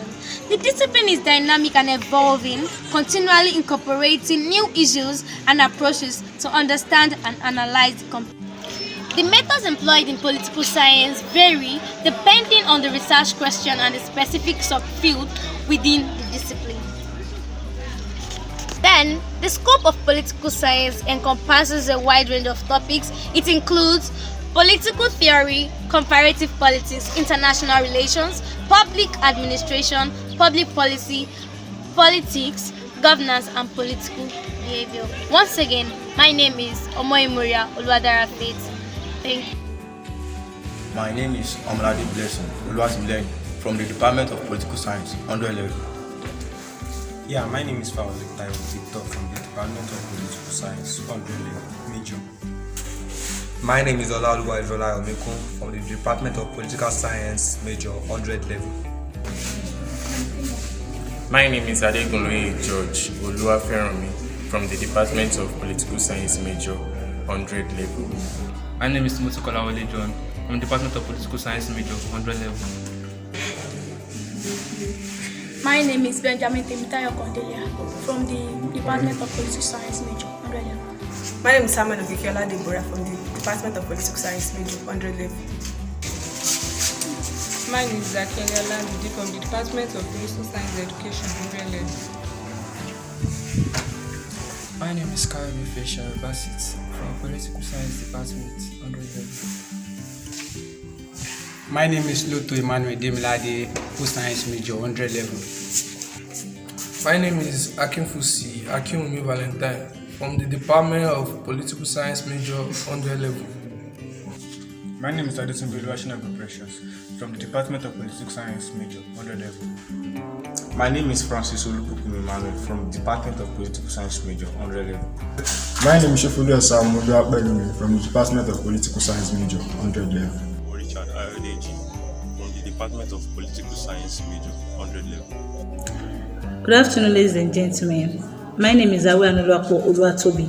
I'm from Political Science Department, 100 level student. Today we'll be talking about the cost code post 103 topic, government as an institution of the state. Firstly, what is government? Government is an institution. It can also be defined as a machinery established by the state to organize the state, manage its affairs, and administer its functions and duties. It is also seen as a machinery through which the will of the state is formulated, expressed, and realized. The need for government came up as a result of people living together, interacting, and working together, as well as forming different associations. This living and working together may bring about conflict, disagreement, crisis of different dimensions, etc. The result will be that the rich will avert force to oppress the poor. The fundamental function of any state, therefore, is to come up with dynamic policies to control people by the administration of justice, so that the weak are protected from the strong and the poor from the wealthy. Therefore, the need to have a body capable and regulating their daily activities arises. So when we're also talking about government as an institution of the state, government as an institution of the state, when we're also talking about government as an institution of the state, it is an important institution of the state that coordinates the other state institutions such as political parties and the electoral commissions. The government performs these coordinating functions to maintain law and order in the state. A government can perform this role because it controls institutions like the military, the police, the courts, and and the prison. Government is therefore an institution which has the monopoly of the means of violence, which at the same time attempts, though sometimes unsuccessfully, to keep a monopoly of the use of the force. Political systems and governments as institutions are considered to be cultural universals because they exist in every society. Their role is to control and govern the people in the specific society. Sociologists look at the nature of the control, the way in which governmental power and authority affect social institutions and people, and in general, the social consequences of the distribution of power. In this, they differ from political scientists who are more interested in the different types of political systems, their processes, elections, and political parties. Political system and the government as a social institution. When we're talking about political system as a social institution, this actually means is an institution. Its purpose is to maintain social order and regulate social conflict between citizens and within states. Political systems can be studied in the macro and micro levels, depending on what the exact focus of the consideration is. And when we're talking about governments, like we have its functions, there are many functions that the government actually performed, such as governments as an institution of the state have different functions. Their responsibility is to maintain power, relations, and authority, both within and outside the state, though they manage issues of conflicts, such as war and terrorism, and they guide the people in times of peace. Functions of governments also has the function of making law. They have the function of making law, such as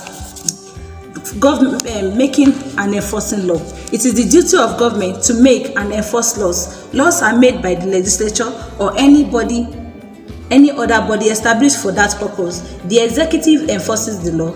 The civil service assists the executive in performing the function, and government also protects citizens. It protects citizens' lives and properties in such a way that the government has the power to protect the citizens from internal and external attack. The military is usually used to defend the country against external aggression. Protection of economic activities. Government promotes economic activities so that its citizens can be gainfully employed. Government may also do this in two ways. First, it may intervene directly in the economy by establishing industries and business ventures that may provide jobs for the people. Secondly, it provides an enabling environment for local and foreign investment through improvements in electricity, water, power and energy supply, transportation, communication, and security.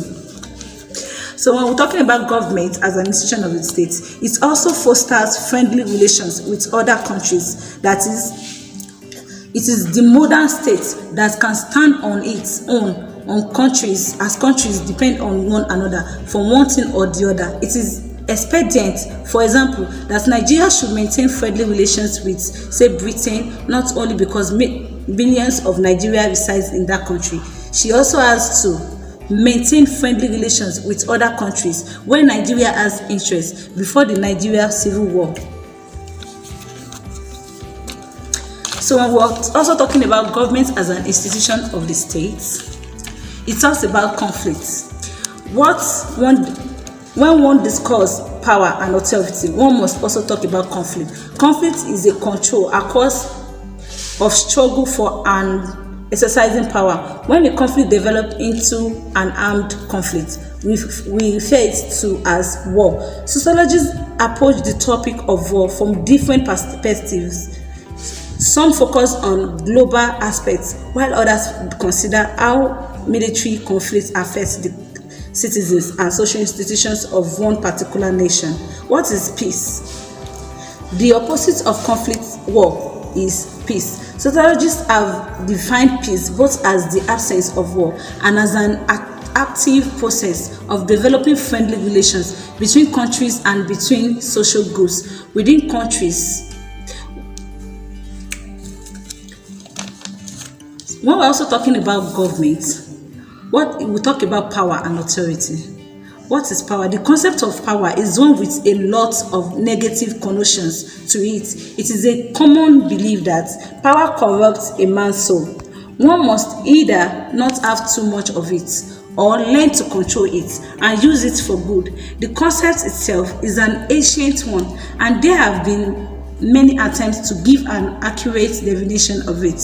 The three sources of power in political systems. Sociologists identify three sources of power in political systems. These are force, influence, and authority. When we're talking about force actually means the use of coercion in exercising power over others. So when we're talking about government as an institution of the state, it has many functions, and all these functions have actually made it for the government to ensure peace, security in the state. These are what make government as an institution of the state. Thank you. My name is Oyem Gift Pius from Department of Political Science Education, 100 level, Group 19. My name is Owoseni Komiti Sinani from Department of Political Science Education, Group 19, 100 level. My name is Oladujoye Abigail Okpeyemi from the Department of Political Science Education, 100 level, Group 19. My name is Omar Damilari Elitin from Political Science Education, Group 19, 100 level. My name is Adibali Blessing from the Department of Banking and Finance, 100 level, Group 19. My name is Adenike Bukolo Mbolanle from Department of Political Science Education, 100 level, Group 19. My name is Olafia Kumama Mwibekisu from the Department of Political Science, 100 level, Group 19. My name is Olatupo Precious from the Department of Banking and Finance, Group 19. My name is Busari Jemila Domobolaji from the Department of Political Science Education, 100 level. My name is Timothy Adewoye Ayomide from the Department of Political Science Major, 100 level, Group 19. My name is Olo Mustela, Department of Banking and Finance, Group 19, 100 level.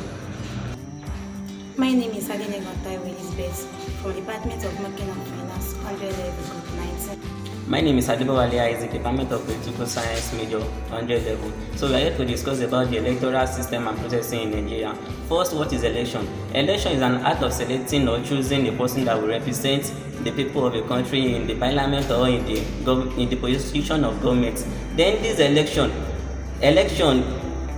is also known as a contest competing between two political parties for the power, and as the election can come in form of direct or indirect. So this direct election is a method in which the citizens of the state who are qualified to vote by casting their vote for a person to represent them in government position, while indirect is a method in which the citizens of the state choose their representative through the election in the electoral college by the constitution of election.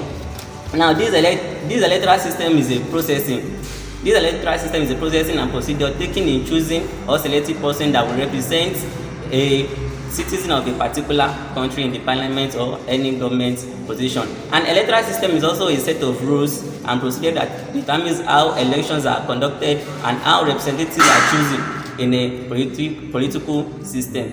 This purpose of an electoral system is to translate the preference of voters into a representative outcome, ensuring the democratic selection of leaders and the fair distribution of power. Then when we are talking about electoral processing in Nigeria, this electoral processing in Nigeria refers to the procedure and mechanism involved in conducting election in the country. Nigeria follows the democratic system of government, and its electoral process aims to ensure free, fair, and credible election. Some of the components of the electoral processing are: 1. The electoral management body. This electoral management body are the INEC, that's the Independent Electoral Commission. This Independent Electoral Commission is the primary body responsible for organizing, conducting, and supervising election in Nigeria. Then 2, we have the voter registration. Voters registration. This is a prior to election. Eligible Nigerian citizens are required to register for voters card, which is the PVC, permanent voters cards. Then number 3, we have the political parties. Political parties play a significant role in Nigeria electoral process. They are responsible for nominating candidates who are going to contest in a various system of election in Nigeria and so on. Nigeria has an electoral system of government that consists of the central government and the 36 states. The country electoral system is overseen by the INEC, which is the Independent Electoral Commission. My name is Fatai Zainab, a 100-level student from the Department of Law, and these are my group members. My name is Jacob Daniel Atomwa, an 100-level student, a Department of Political Science. My name is AJASIN, I'm a 100-level student for Political Science Education. My name is Igo Koyola Jumoke Muramoke, an 100-level student from the Department of Law. My name is Falayola Jumoke Marvelous, an 100-level student from the Department of Political Science. My name is Sidori Amayoni, an 100-level student from the Department of Educational Management. My name is Adejome Sukwin, a 100-level student from the Department of Law. My name is Olan Sobalovet, an 100-level student from the Department of Law. My name is Abayomi Lubenga Olamdi, an 100-level student from the Department of Law. My name is Akonja Mbilu Adamiola, 100-level student, Banking and Finance.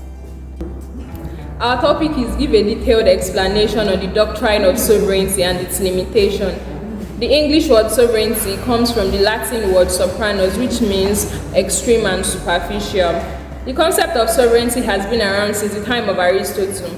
According to Jim Borden, sovereignty can be defined as the absolute power of the state to exercise supreme legal authority over its own affairs, its territory, without any form of external control. Doctrine, on the other hand, means beliefs, norms, or ways in which something is done. Doctrine of sovereignty refers to the concept that a state or government holds ultimate authority and power over its territory and its citizens. John Austin gave the most important definition of sovereignty.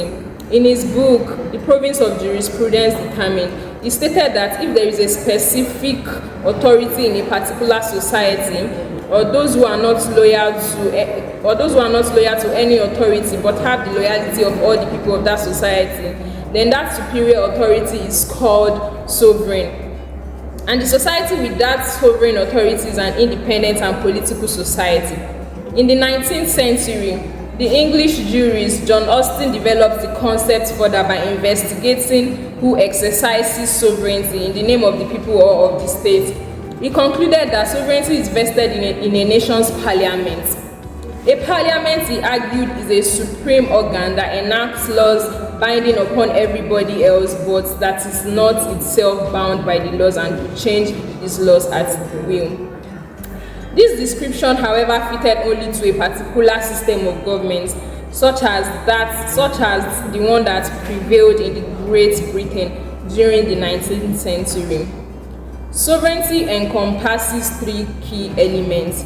One, it entails the idea of legal authority, meaning the state possesses the legitimate power to create and enforce laws within its jurisdiction.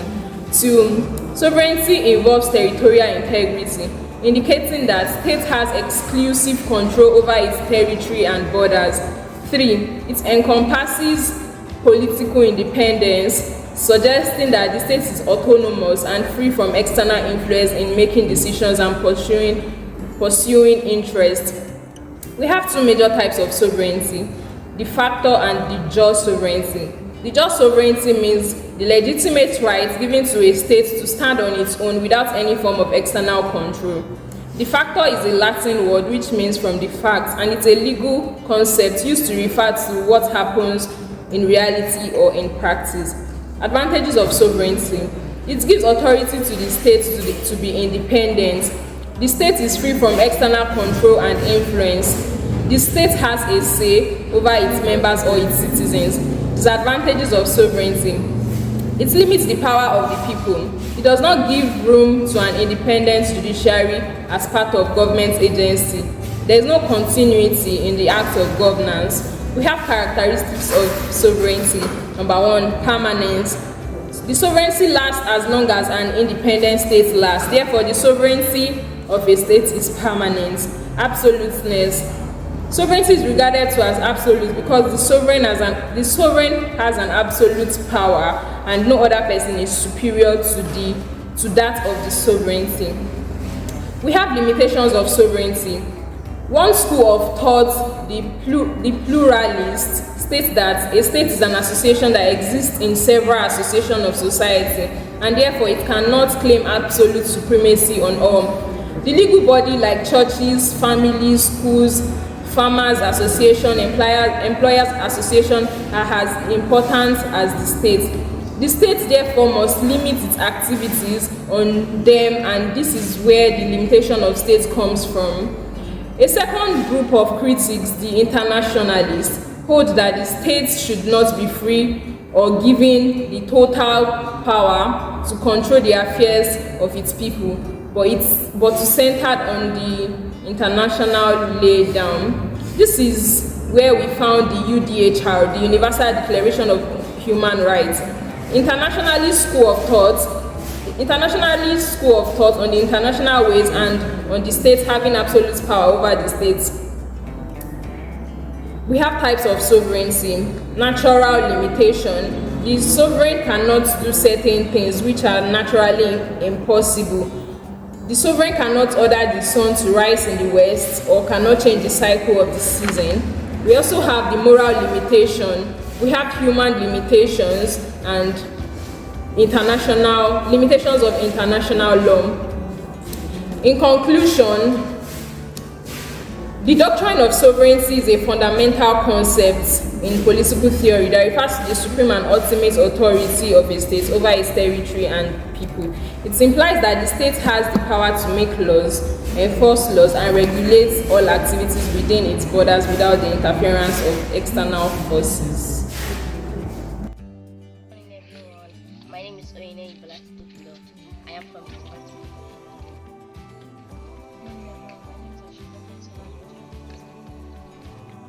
Good morning, everyone. My name is Kendela.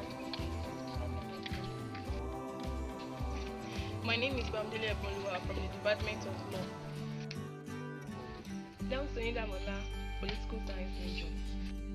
My name is Omobu Amoyolo from the Department of Educational Management. Good morning. My name is Isabella Han, Department of Law. My name is Follow Collins from the Department of Political Science Education. My name is Oguniro Latif, Political Science Education.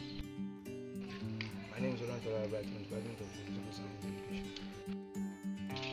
I am Ayomide Omogbemi from the Department of Law. The topic for this presentation is what are the rights and duties of a citizenship in a democratic system of government. To be a citizen means to be affiliated to a state and be entitled to some certain privilege and obliged to some certain duties in the state. Citizenship is the relationship between the citizen and the state. To be a citizen, you must either be affiliated by confarmage, by marriage, by birth, or by benefits. We have a state can practice different kind of government. We have the democratic system of government. We have the democratic system of government. We have the feudalism system of government and others. In this case, we'll be taking the democratic system of government. In the democratic system of government, a democratic system of government means it's a kind of government in which the people. Democratic system of government is a system of government in which power should emanate from the people. The people comes together in the election to vote for their representative, where the representative is chosen by the majority. In this system of government, the representative is accountable to the people, and the people have the right to dictate the way it rules over them. In a democratic system of government, citizenship plays an important role, such as in the political participation. The citizens have the right to participate in the way they are ruled, and it also promotes social cohesion. The citizens come together in one voice to vote for their representative. It promotes unity between them. Also, it makes their right to be paid. Their rights are protected by their representative, and it is placed as the utmost priority of their representative.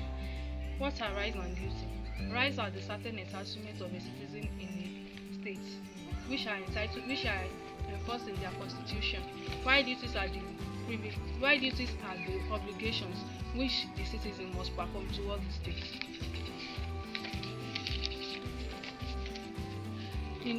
For example, in the Nigerian Constitution, the citizens' rights and duties are enacted into the Constitution, such as from Section 33 to 46 of the Nigerian Constitution. It contains the citizens' rights, such as right to life, right to freedom, right to contract, right to own a property, and right to freedom of movement, right to vote and participate in government. Also, in the Nigerian Constitution of Section 24, the duties of a student are entailed in the Section 24 of the Constitution, such as abide to this Constitution, respect its order and institution, flag and the national anthem, the national pledge and the legitimate authority. It helps to enhance power, prestige and good name of Nigeria. Also, it also says that to respect the dignity of other citizens of other Nigerians. In this way, duties are commitments or expectation to perform some action in general to the state.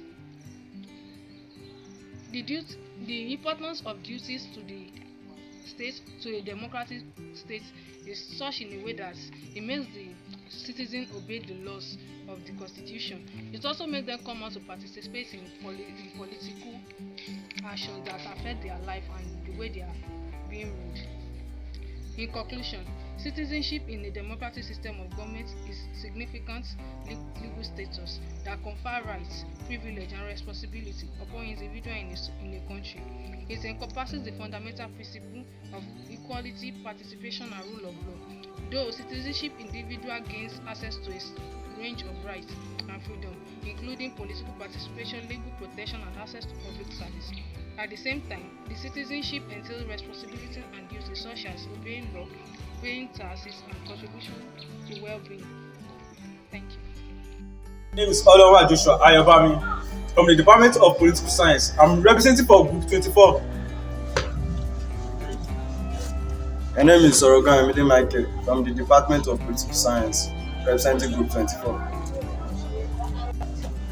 My name is Baba Femi Sonny Ebenezer from the Department of Banking and Finance. I'm a member of Group 24. My name is Ogunfemi Moses. I'm from the Department of Political Science. I'm a member of Group 24. My name is Ademo Agusolu from the Department of Political Science. I'm a member of Group 24. My name is Akari Joshua. I'm from the Department of Political Science and a member of Group 24. My name is Olawa Joshua. I'm the group leader of Group 24, and I'm talking on the topic the roles of politicians in the electoral process. In any electoral process, elections serve as the grassroots of the governance. That is, which the will of the people is represented and presented. However, this intricate process requires certain individuals who will go up and take the political post.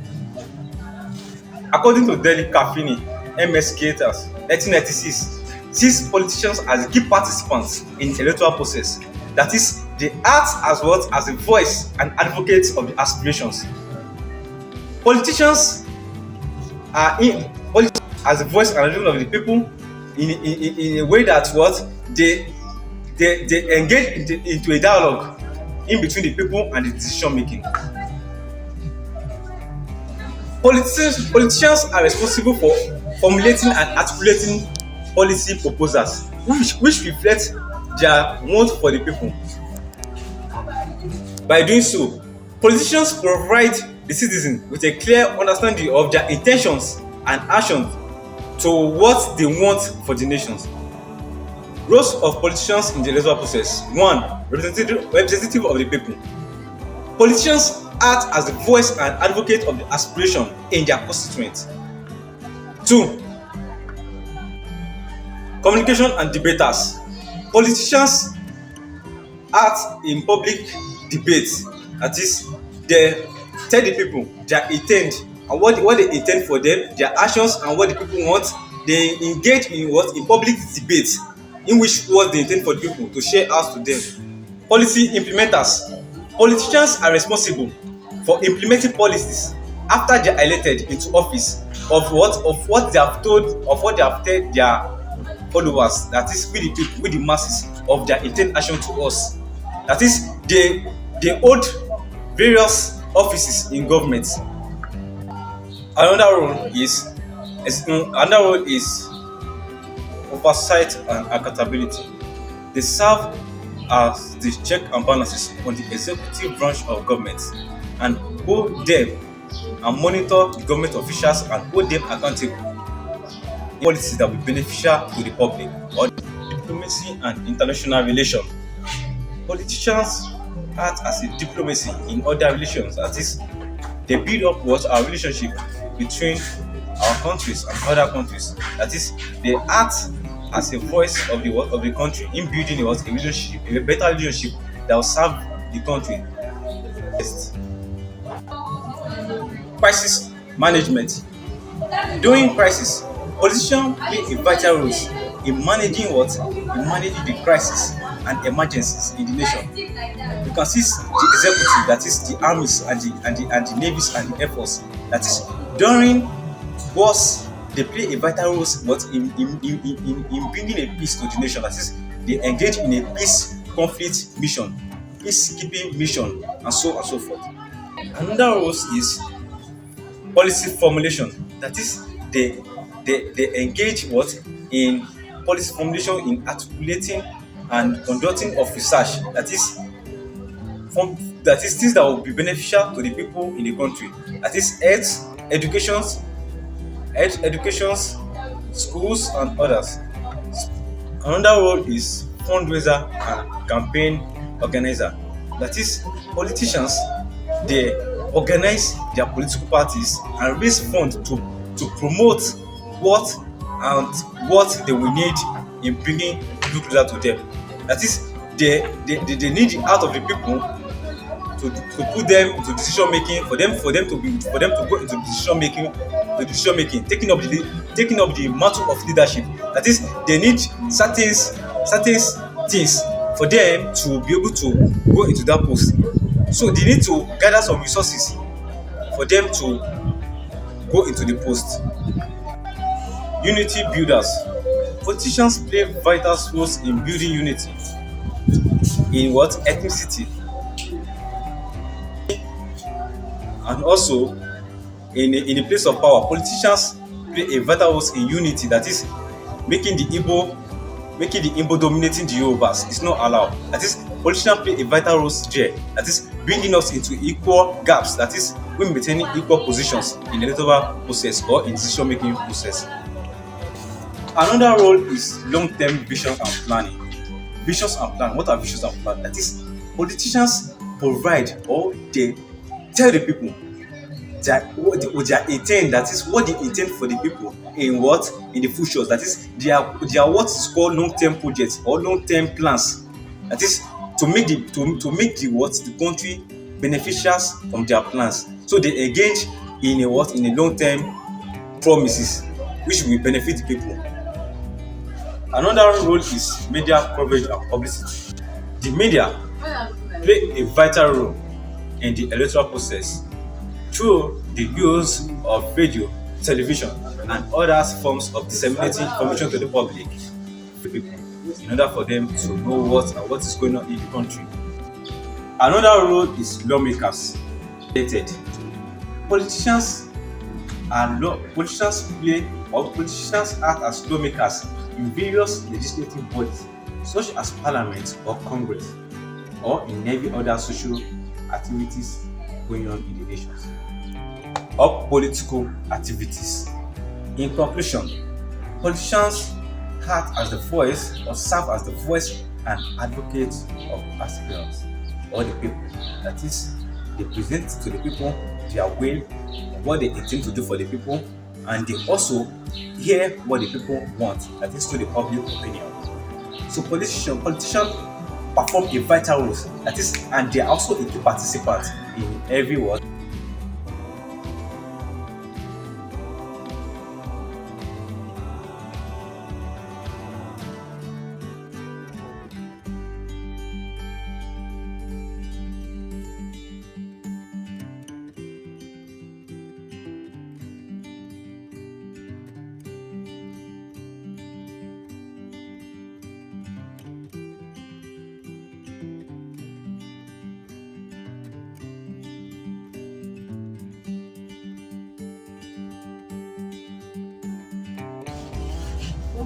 My name.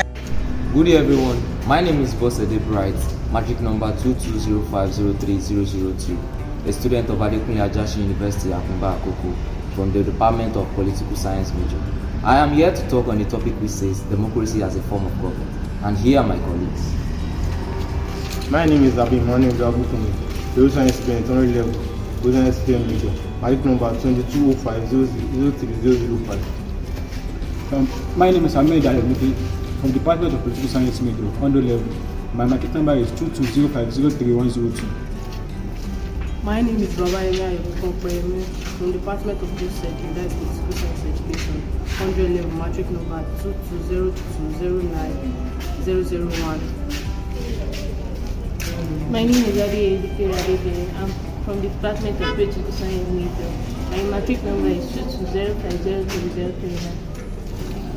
My name is Solana Jadimanda from Political Science degree, matric number 220209002, 100 level. My name is Omedola Damilare, Political Science major, matric number 220503190, 100 level.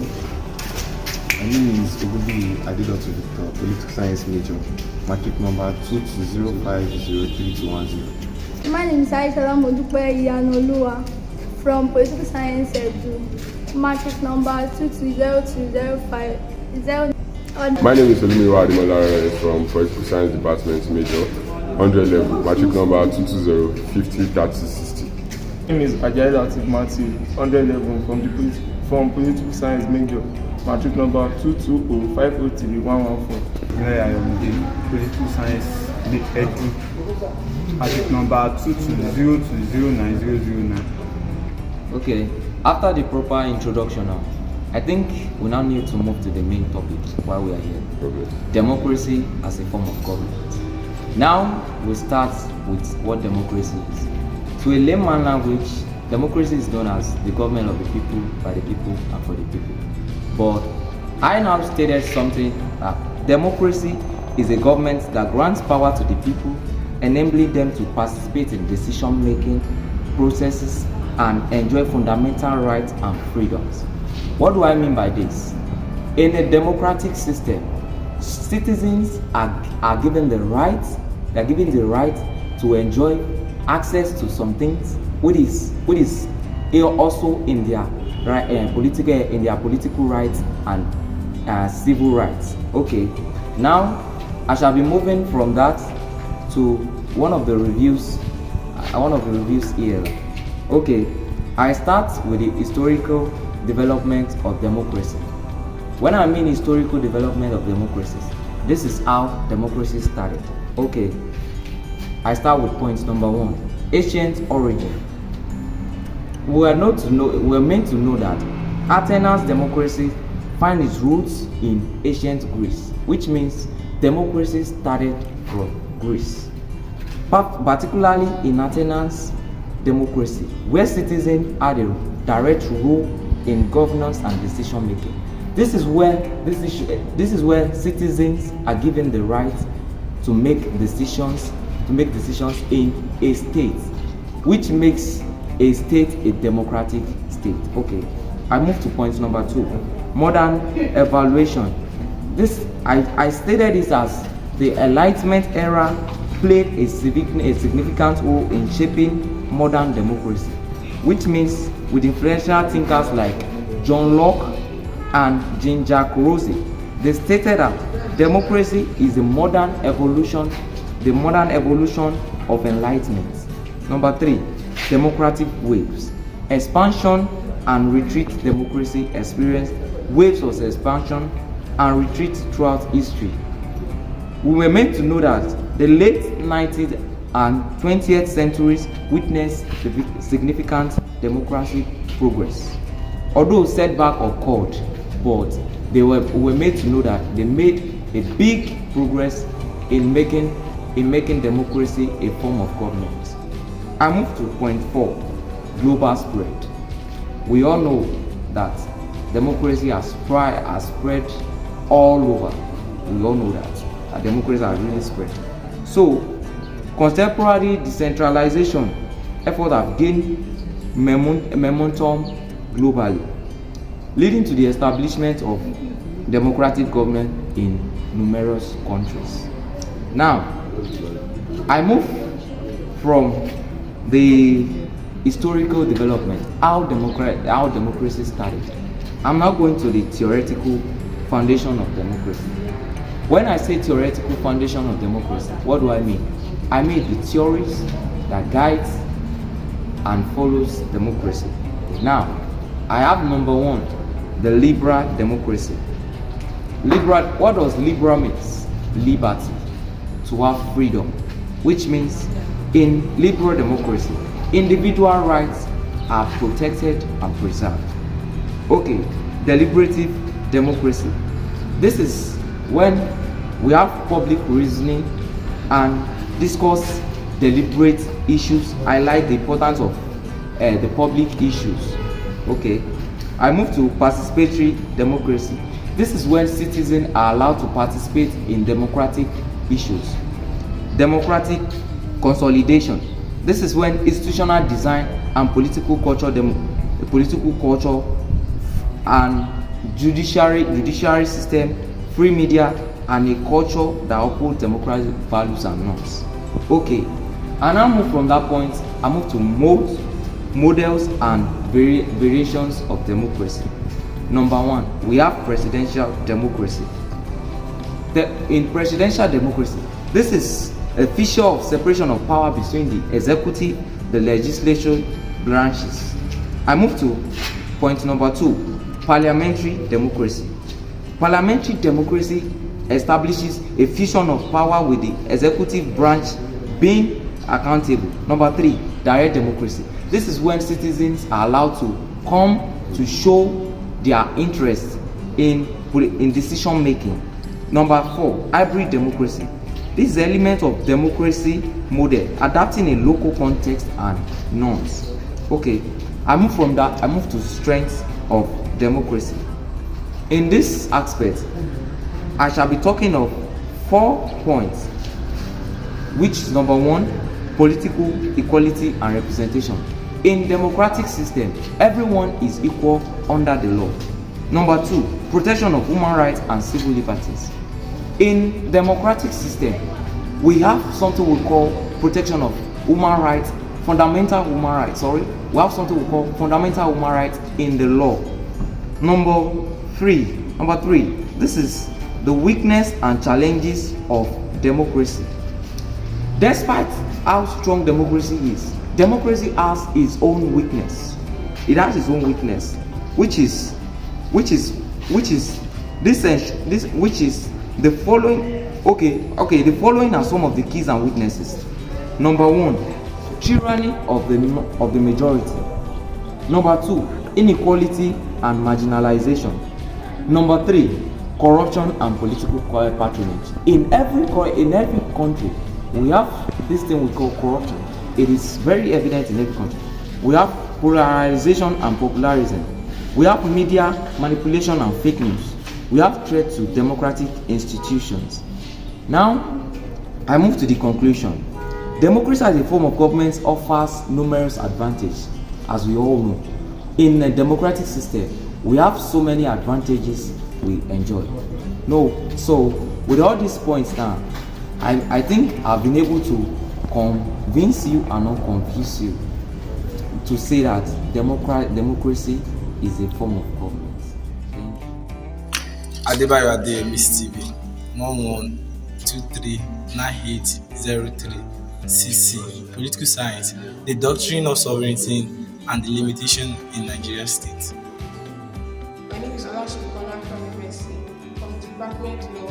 My job branch is 202211362714BF. My name is from the Department of Law, matric number 0301010. Charizleke Akingwe from Faculty of Law, matric number 220301069. My name is Olajupe Bisola Ayoyinka from the Department of Law. My matric number is 2203010330. My name is Aboyola Mikel Dwyer from the Department of Law Science Major, matric number Oh. My name is Adebayo Iyano Mobalaji from the Department of Political Science. My matric number 220503125. Oh. My name is Atiba Fivo Abimbola from the Faculty of Law. Matric number 223 0301033. My name is Adiola Isaiah Abimbola. I'm Department of Political Science major. Matric number 2205031185. Oh. My name is Additional Ilada Ifeoluwa, both political science major. My matric number 22040317. My name is Goodluck Ololade Adefemi, Department of Law, matric number 220301083. Atiba Fivo Abimbola by name from the Department of Law. Then matric number 220301033. My name is Adiola Isaiah Abimbola. I'm Department for Political Science major. Matric number 2205031185. My name is Alabi Flourish Oluwadamilola. Matric number 2205031179. Department of Political Science. Name Musa Eda Konshola. Department Banking and Finance. 2022-106-26. My name is Ajatun Lope. I'm a political science major.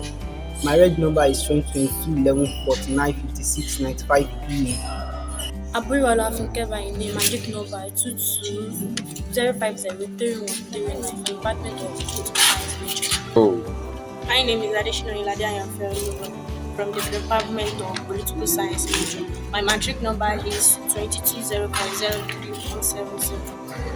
My name is Sakure Sharif Adeni, Political Science Education, 2202-09-004. My name is Adeshi Oluwasegun Adebayo, matric number 10684904AL, Political Science Education.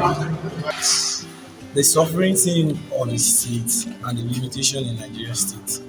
So I would like to talk about what is sovereignty first. Sovereignty can be defined as the supreme power that the state has over its citizens without an external influence or external control. This means the state has to stand on its own without an external influence from other country. And also we have types of sovereignty. We have 4 types of sovereignty: the local sovereignty, the political sovereignty, the external sovereignty, and the internal sovereignty. The internal sovereignty means the state has to stand on its own within.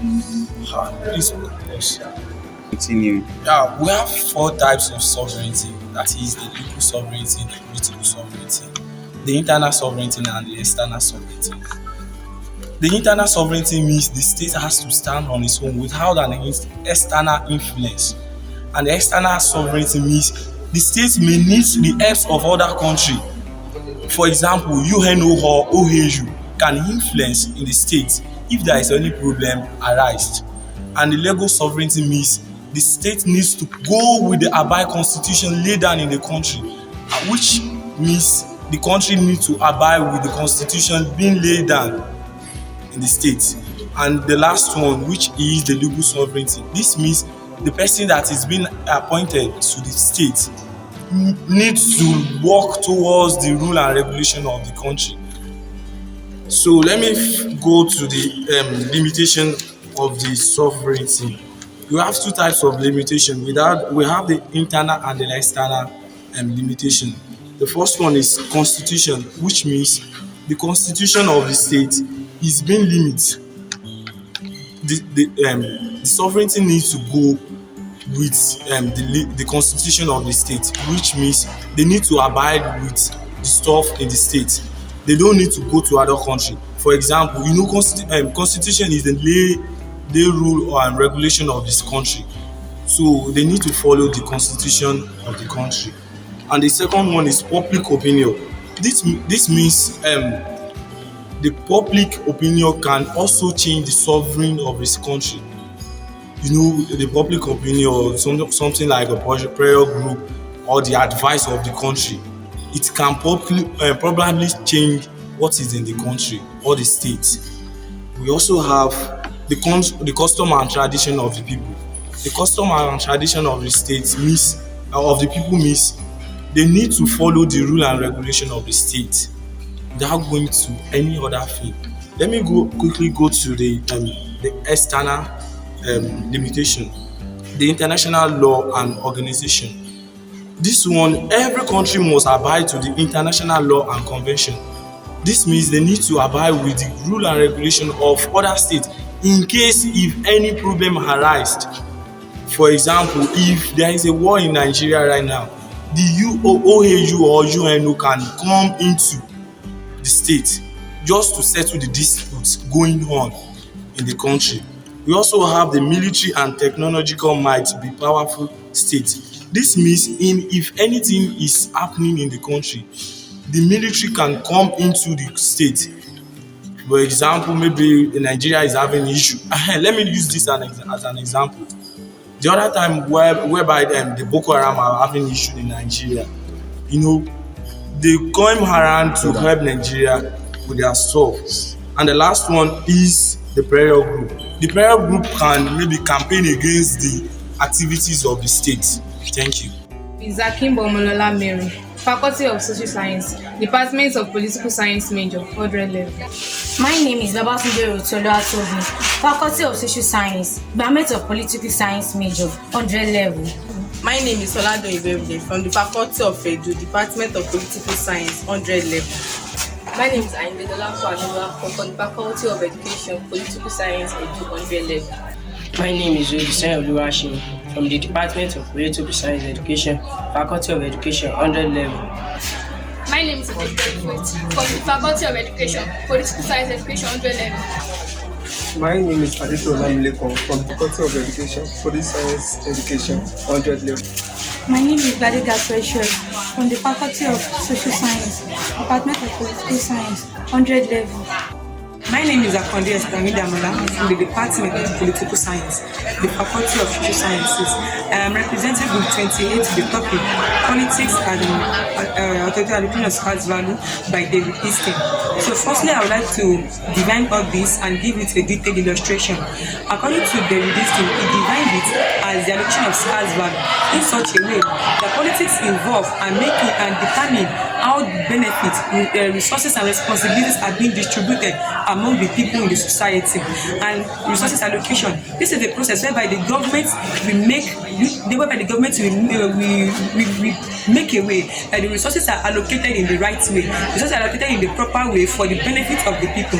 And in the meaning of scarce value, what is the meaning of scarce value? Scarce value simply means what the society deems fit, that what the society deems fit to add, that okay, this is the particular thing I need to benefit from this particular thing. So the government is going to make a way on how they are going to split these values and to make it very viable for the community to benefit from it. So scarce value refers to the goods, services, benefits that the society deemed fit to value from it. Let's make an illustration. Let's consider a grappling society of a country with a disturbance of healthcare services. So they lack healthcare services in a society. So the government will be the one to provide the resource allocation and also know how they are going to distribute the allocation to the society. So they have the access and the equality to it. So let's an example of an hospital. So the government will be the one in providing the hospital beds, everything needed in the hospital, so as for the society to benefit from it. And stakeholders, the government will be in charge of stakeholders in such a way that they will make sure that these things are, that these resources are being allocated properly, that the society will have access and the equality to it. There will not be partiality in this, which the society A will benefit from it. Society B will also benefit from it. So there won't be any form of, and that won't cause any form of disputes in the society, because I'm benefiting from it, the society is also benefiting from it. So in this illustration, politics plays a crucial role for it to determine how resources are allocated and how everybody is benefiting from it. So that scarce value, it means that the society must benefit from it. They deem fit for it that okay, we should benefit from this particular thing. It is our right. So I think with this point of mine, I'm able to define politics as an authority as valued by David Easton. Thank you. Izakim Bomolola Mary, Faculty of Social Science, Department of Political Science major, 100 level. My name is Babatunde Rotoluatobi, Faculty of Social Science, Department of Political Science major, 100 level. My name is Soladon Iberude from the Faculty of Edu, Department of Political Science, 100 level. My name is AJASIN from the Faculty of Education, Political Science, Edu, 100 level. My name is Odisen Oluwaseun from the Department of Political Science Education, Faculty of Education, 100 level. My name is ADEKUNLE from the Faculty of Education, Political Science Education, 100 level. My name is AJASIN from the Faculty of Education, Police Science Education, 100 level. My name is Gladiga Precious from the Faculty of Social Science, Department of Political Science, 100 level. My name is Akonde Estamidamola from the Department of Political Science, the Faculty of Social Sciences. I am representing Group 28 to the topic Politics and Authoritarian Scarce Value by David Easton. So firstly, I would like to define all this and give it a detailed illustration. According to David Easton, he defined it as the allocation of scarce value in such a way that politics involve and making and determine how benefits, resources and responsibilities are being distributed among the people in the society. And resources allocation, this is the process whereby the government will make a way that the resources are allocated in the right way, resources are allocated in the proper way for the benefit of the people. And in the meaning of scarce value, what is the meaning of scarce value? Scarce value simply means what the society deemed fit. That what the society deemed fit to add that okay, this is the particular thing I need to benefit from this particular thing. So the government is going to make a way on how they are going to split these values and to make it very viable for the community to benefit from it. So scarce value refers to the goods, services, benefits that the society deemed fit to value from it. Let's make an illustration. Let's consider a grappling society of a country with a disturbance of healthcare services. So they lack healthcare services in a society. So the government will be the one to provide the resource allocation and also know how they are going to distribute the allocation to the society. So they have the access and the equality to it. So let's an example of an hospital. So the government will be the one in providing the hospital beds, everything needed in the hospital, so as for the society to benefit from it. And stakeholders, the government will be in charge of stakeholders in such a way that they will make sure that these things are, that these resources are being allocated properly, that the society will have access and the equality to it. There will not be partiality in this, which means society A will benefit from it, society B will also benefit from it. So there won't be any form of, and that won't cause any form of disputes in the society, because I'm benefiting from it, the society is also benefiting from it. So in this illustration, politics plays a crucial role for it to determine how resources are allocated and how everybody is benefiting from it. So that scarce value, it means that the society must benefit from it. They deem fit for it that okay, we should benefit from this particular thing. It is our right. So I think with this point of mine, I'm able to define politics as valued by David Easton. Hey everyone, my name is Alamu Eric and I am from the Law Department 100 level. And on behalf of the Group 30 members, I will be making presentation on the topic election and electoral process in Nigeria. But before then, we all like to introduce ourselves as the Group 30 members. So once again, my name is Alamu Eric. My name is Lara Miriam Lamde, 100 level student, Department of Banking and Finance, Group 30. My name is Adinogo Comfort Oluwafunmilayo. I'm 100 level student from Political Science, Group 30. My name is Chukwuka Jennifer Oluwatoyin from 100 level, Department of Banking and Finance, Group 30. My name is Angel Labisi Person from the Department of Political Science, 100 level, Group 30. My name is Aigbe Shulawo Pesta, 100 level student from the Department of Political Science, Group 30. My name is Ikwemolosai Wubichu from Educational Management Department, 100 level, Group 30. My name is Adebueku Good Samuel. I am an 100 level student, Faculty of Law. My name is Omoni Pivadeo, Department of Law, 100 level. My name is Ayodele Oluwafunmilayo, 100 level law student. My name is Elisha Benefit, 100 level law student. My name is Akindele Oluwatemilorun, 100 level law student. My name is Opulatosin Alfred from Banking and Financing, 100 level. My name is Somi Alawan Oluwapo, 100 level law student, group 30. My name is Ajasin, 100 level law student, group 30. To start with, what is an election? Election is an act or a process of selecting candidates that represent our interests in a particular place. Electoral processes now. Electoral processes are the series of steps and procedures that must be taken to conduct a successful election. Elections in Nigeria are overseen by the Independent National Electoral Commission, which is known as INEC, the body that has been vested with the power to organize and administer elections in Nigeria. The electoral processes are as follows: 1. Voters registration. 2. Political parties formation. 3. Political parties primary. 4. Electoral campaigns. 5. Election timetable. 6. Collation of election results and declaration of winner. Then 9. Post-election dispute resolution. Then number 1, voters registration. This is a process that allows eligible voters to be able to register and participate in election.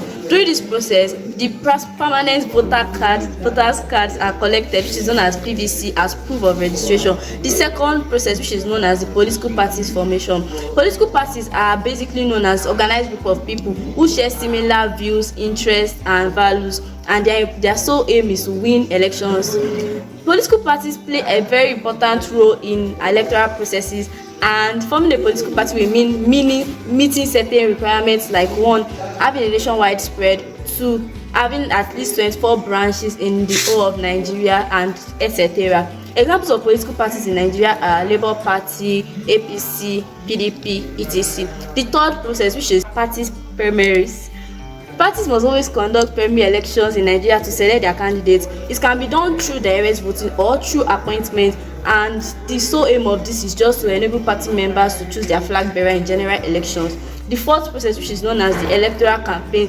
Campaigns are a very crucial aspect in electoral processes, and they must be done. Campaigns are just a means of communicating their manifestos and policies to the electorates, which will vote them in power, and it serves as a form of voters on whom to vote for. The fifth process, which is the election timetable. Election timetable covers all the activities of the election. It is just a form of awareness to make awareness for the key dates of the elections. The sixth stage, which is known as polling stations. Polling stations are the designated locations where voters go to cast their votes on election day. They are organized and they ensure privacy and provide necessary materials for election. Materials like ballot boxes, ballot papers, etc. The seventh process, which is the voting process. This is the main and the most important process in every electoral process. It is the stage where eligible voters go to cast their votes for their preferred candidates, and the outcome of this result determine the outcome of the election. This eighth process, which is the results collation and declaration of winner process. After the voting process, results are always collated from all polling units, constituencies, wards, and gathered to obtain overall results for the election. And after the results are collated, the winner is always declared by the chief returning officer. The ninth stage, which is known as the post-election dispute resolution. Disputes arising from electoral processes like allegation of malpractice, etc., can be taken to electoral tribunals. These tribunals are the judicial. My name is Faimani, 100 level political science student, group 12. My name is Amaya Joe Piskoluani, 100 level law student, group 12. My name is Daniel Arufujoluwajoinda, 100 level law student, group 12. My name is Aderi Ibrahim Sana Victoria, 100 level law student, group 12. My name is Francis Grace Ikeloma, 100 level political science student, group 12. My name is Kyle Delores, 100 level political science education student, group 12. My name is Wayemi Timila for lunch, 100 level political science education student, group 12. My name is Omoli Sisila Yokoyemi, 100 level political science education student, group 12. My name is Samuel Justus, the 100 level political science student, level 12. My name is Agbola Oluwadarasimodwai, the 100 level political science student, grade 12. My name is Ogutem Besama, the 100 level law student, grade 12. My name is Fadal Flying Gateway, 100 level political science student, grade 12. My name is Olajide Esther, 100 level political science student. I'm a representative of grade 12 and I'm talking on the topic major components of political system. First, what's political system? Political system are the processes, and institutions of society which generate effective demand and support influence, and attendant political cooperation or conflict, which are involved in the resolution of conflict and the subsequent evolution of authoritative political decisions. Sociologically, the term refers to the social institutions which rely on a recognized set of procedures for implementing and achieving political goals of a community or society. Many scholars define the political system. Scholars like Robert Dow, Trafford Passing, Gabriel Amott, James Coleman, and so on. According to David Easton, political system is a set of formal institutions and relationships that govern a society and determine how power is exercised and decisions are made. According to Trafford Passing, political system is a social system with a specialized domain of activity consisting of authoritative public decisions.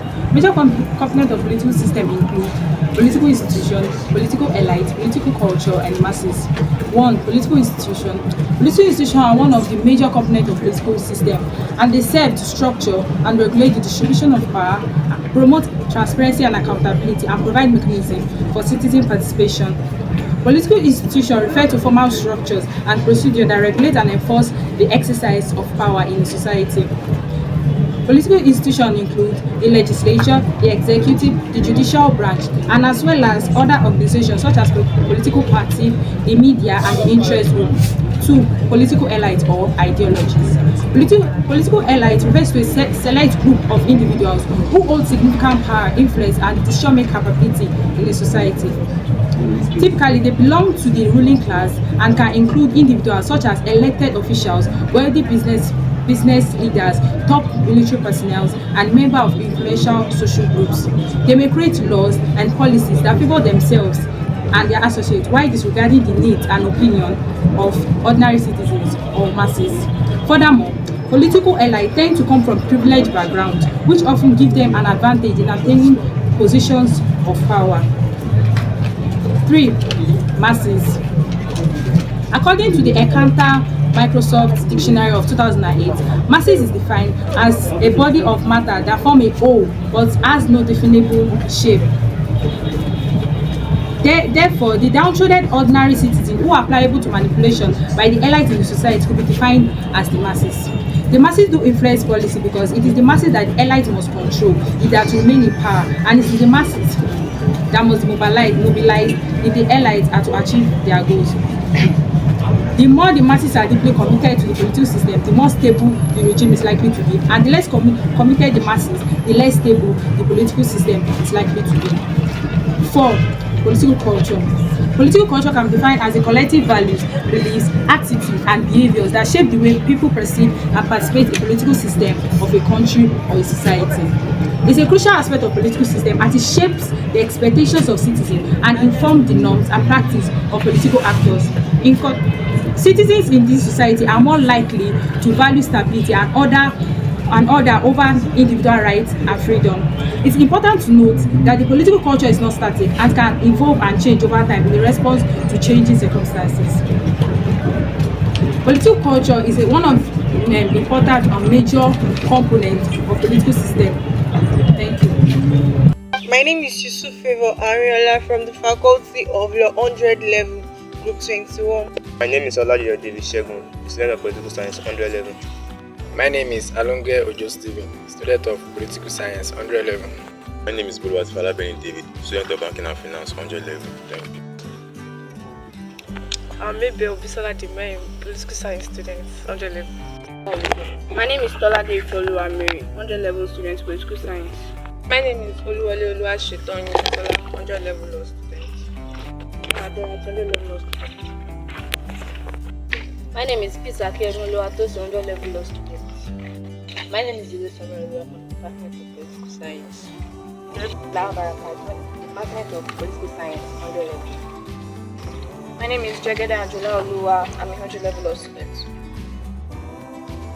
My name is Alade Okoyemi. I'm a student of Political Science, 100 level. My name is Tayo Kentonye. I'm from the Department of Political Science, 100 level. My name is Abidia Kwayamide, a student of Political Science, 100 level. My name is Isho Favor, a student of Political Science, 100 level. My name is Ibitoye Blessing Mosumala. I'm from the Faculty of Law. I'm an 100 level student. I am from Group 21. I'm going to talk about the political ideology. What is political ideology? Political ideology refers to a set of beliefs, values, and principles that shapes and guide individuals' understanding of politics, society, and the role of government. It also provides a framework for understanding how power should be distributed, how resources should be allocated, and how society and economic issues should be addressed. Political ideology can be widely driven and are often classified along the spectrum ranging from left to right, from authoritarian to libertarian. The term ideology, which originated means science of ideas, is credited to French philosopher Antoine Deleuze during the French Revolution. However, over time, the phrase has come to mean a number of other things. However, other academics have defined ideology. Marxists, for example, sees it as the theory that the capitalist ruling class use to explain and defend the capitalist system and its favor study within it. Karl Marx, and his sociologists support a similar point of view by defining ideology as the political analysis who maintain that while libertarian and the totalitarian governance is based on ideology. We argue that defining ideology only as the justification of the socially dominant class or the belief system behind authoritarian control is a narrow definition of the term. According to historical evidence, ideologies may exist within both the group and the dominant and those that aim to replace them. It's also permissible to assert that every type of political system, even democratic and autocratic ones, has a living ideology. Ideology, then, is the value of principle that those who exercise or seek political power refers in order to lend legitimacy to their act, according to their definition. Ideology is defined as the belief system that explains and justifies a preferred political order for society. That's the scope of the political ideology. The scope of political ideology encompasses several key aspects that shapes and influence the functioning of society. These scopes include 1. Vision for society. This vision of society elucidates political ideology provides a vision for how society should be structured and organized. 2. Policies and governance. Political ideologies guide policy making and governance. 3. Social justice and equality. Political ideologies often address issues and social justice. 4. Individual rights and freedom. Ideologies plays a role in shaping the understanding and protection of individual rights and freedom. 5. International relations.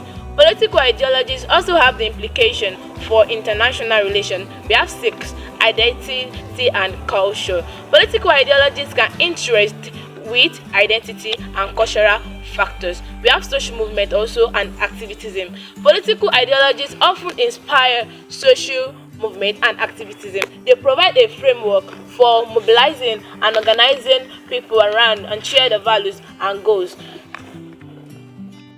We also have the characteristics of the political ideology.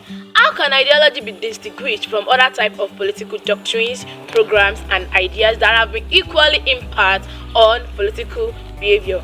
According to Christensen, E.T., and colleagues, ideology exhibits the following traits to varying degrees. 1. Under time of extremely social stress, when people feel that they are being ignored or that their position is under danger due to the state of affairs, ideology frequently develop or they are accepted. We have 2. Ideology has to be inspired, cooperation and action. Ideology aims to inspire dedication and practical action toward the fulfillment of its vision for society. In addition to informing, additionally, it needs a group that will spread and put its principle into practice. We have an ideology is a methodical way of thinking.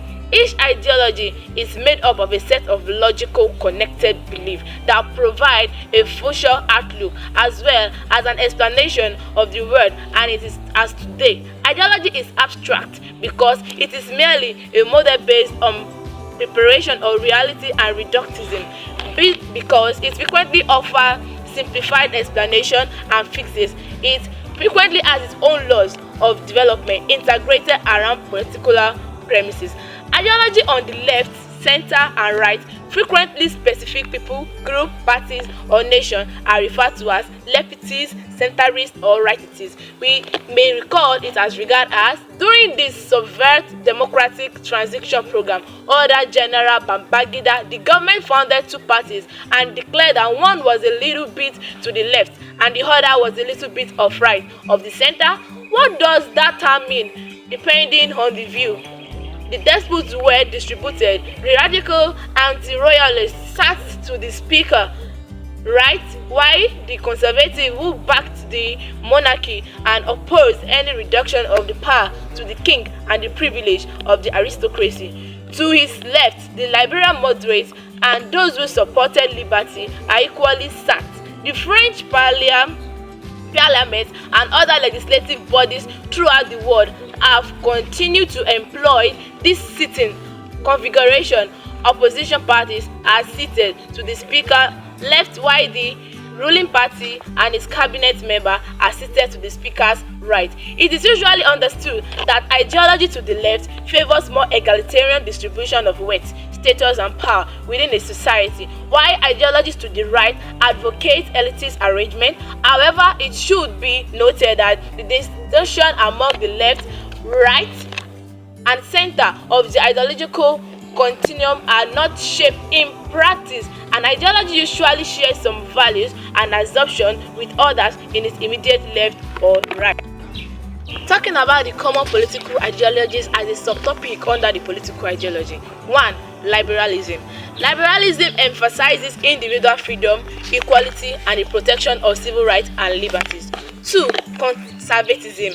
Conservatism values tradition, institution, social stability, and limited government intervention. We have 3. Socialism. Socialism advocates for the collective ownership and democratic control of the means of production. We have 4. Capitalism. Capitalism is an economic system based on private ownership of property and the pursuit of profit through market competition. We have 5 as the libertarianism. The libertarianism emphasizes individual liberty, minimal government intervention, and the protection of persons' rights.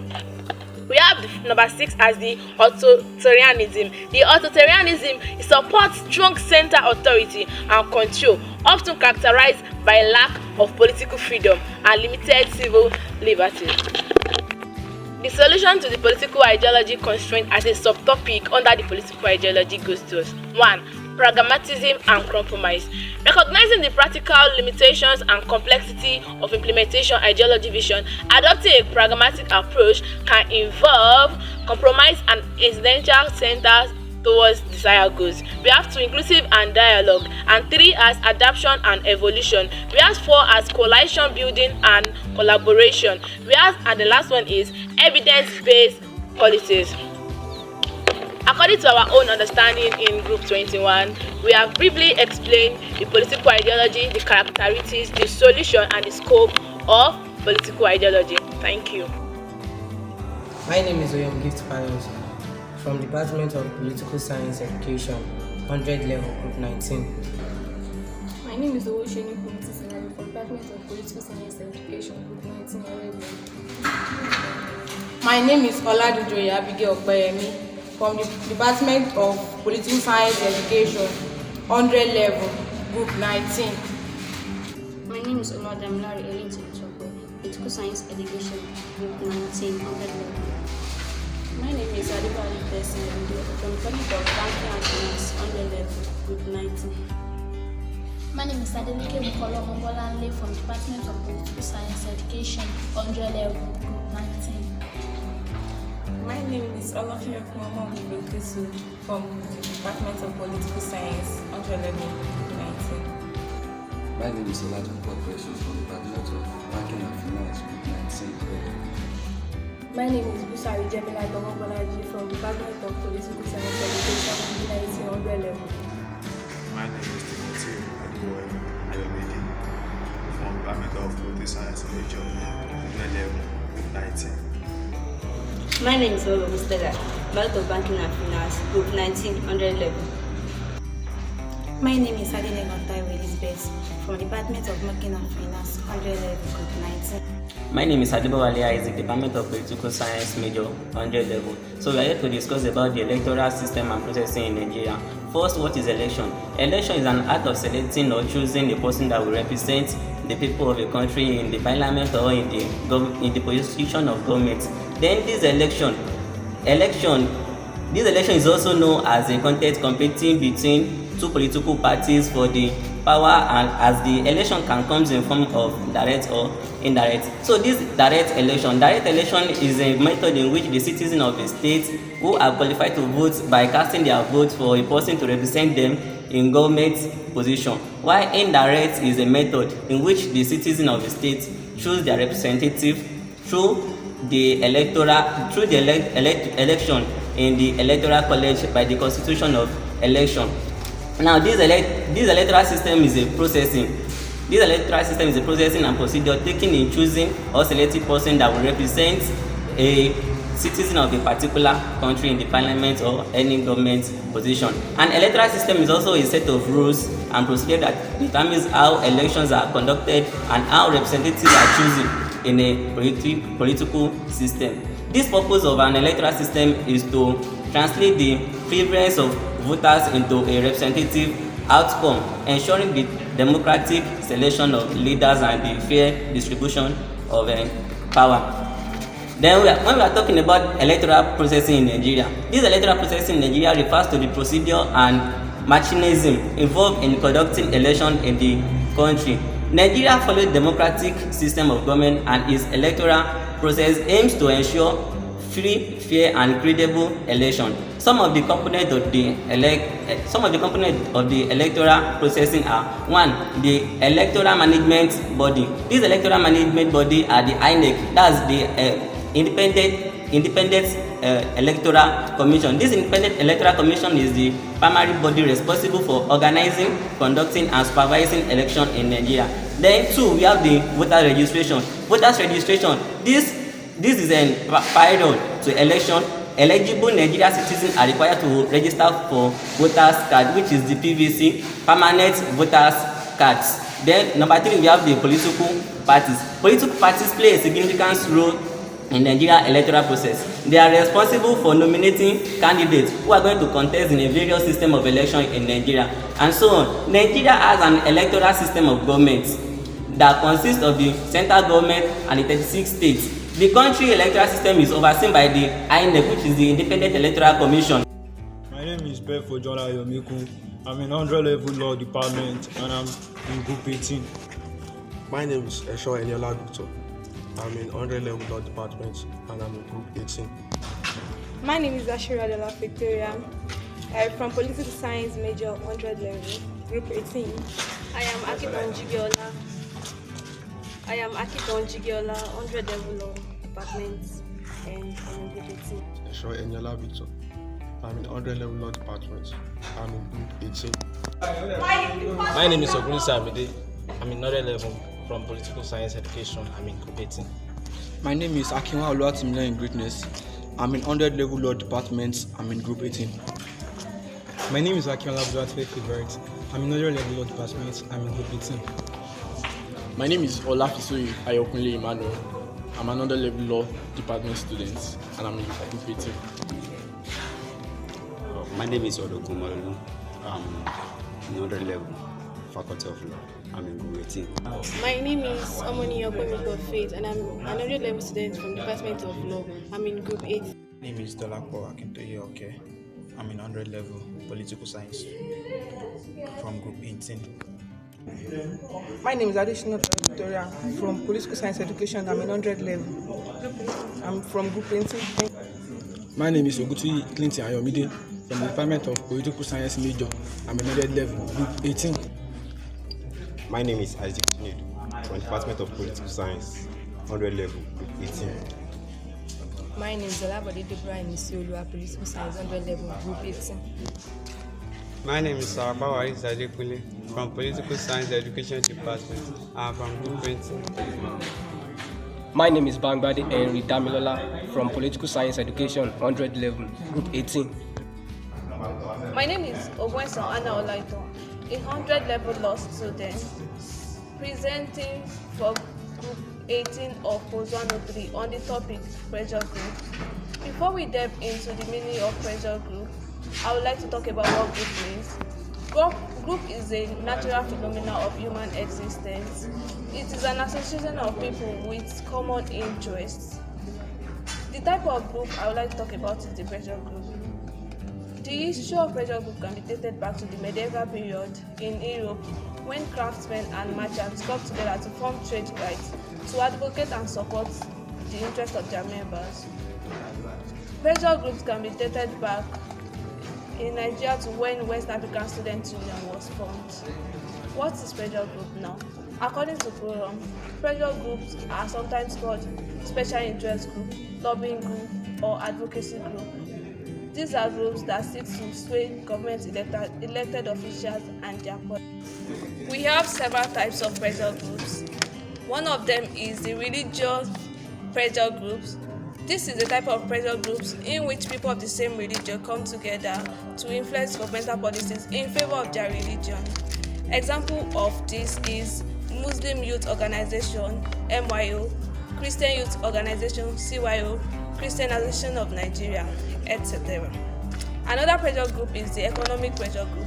This is the type of pressure group in which members of this pressure group come together and try to influence governmental policies in relation to the economic aspect of the country. Examples of such pressure group is the Employers Union. Another type of pressure group is the academic pressure group. This is the type of pressure group that seeks to influence governmental policies in the educational sector. Example of such pressure group is Academic Staff Union of Universities, also known as ASU, Nigerian Association of National Staff. Another example of pressure group is the academic or educational pressure group. This pressure group seeks to influence governmental decisions in relation to academic sector. Examples of such pressure group is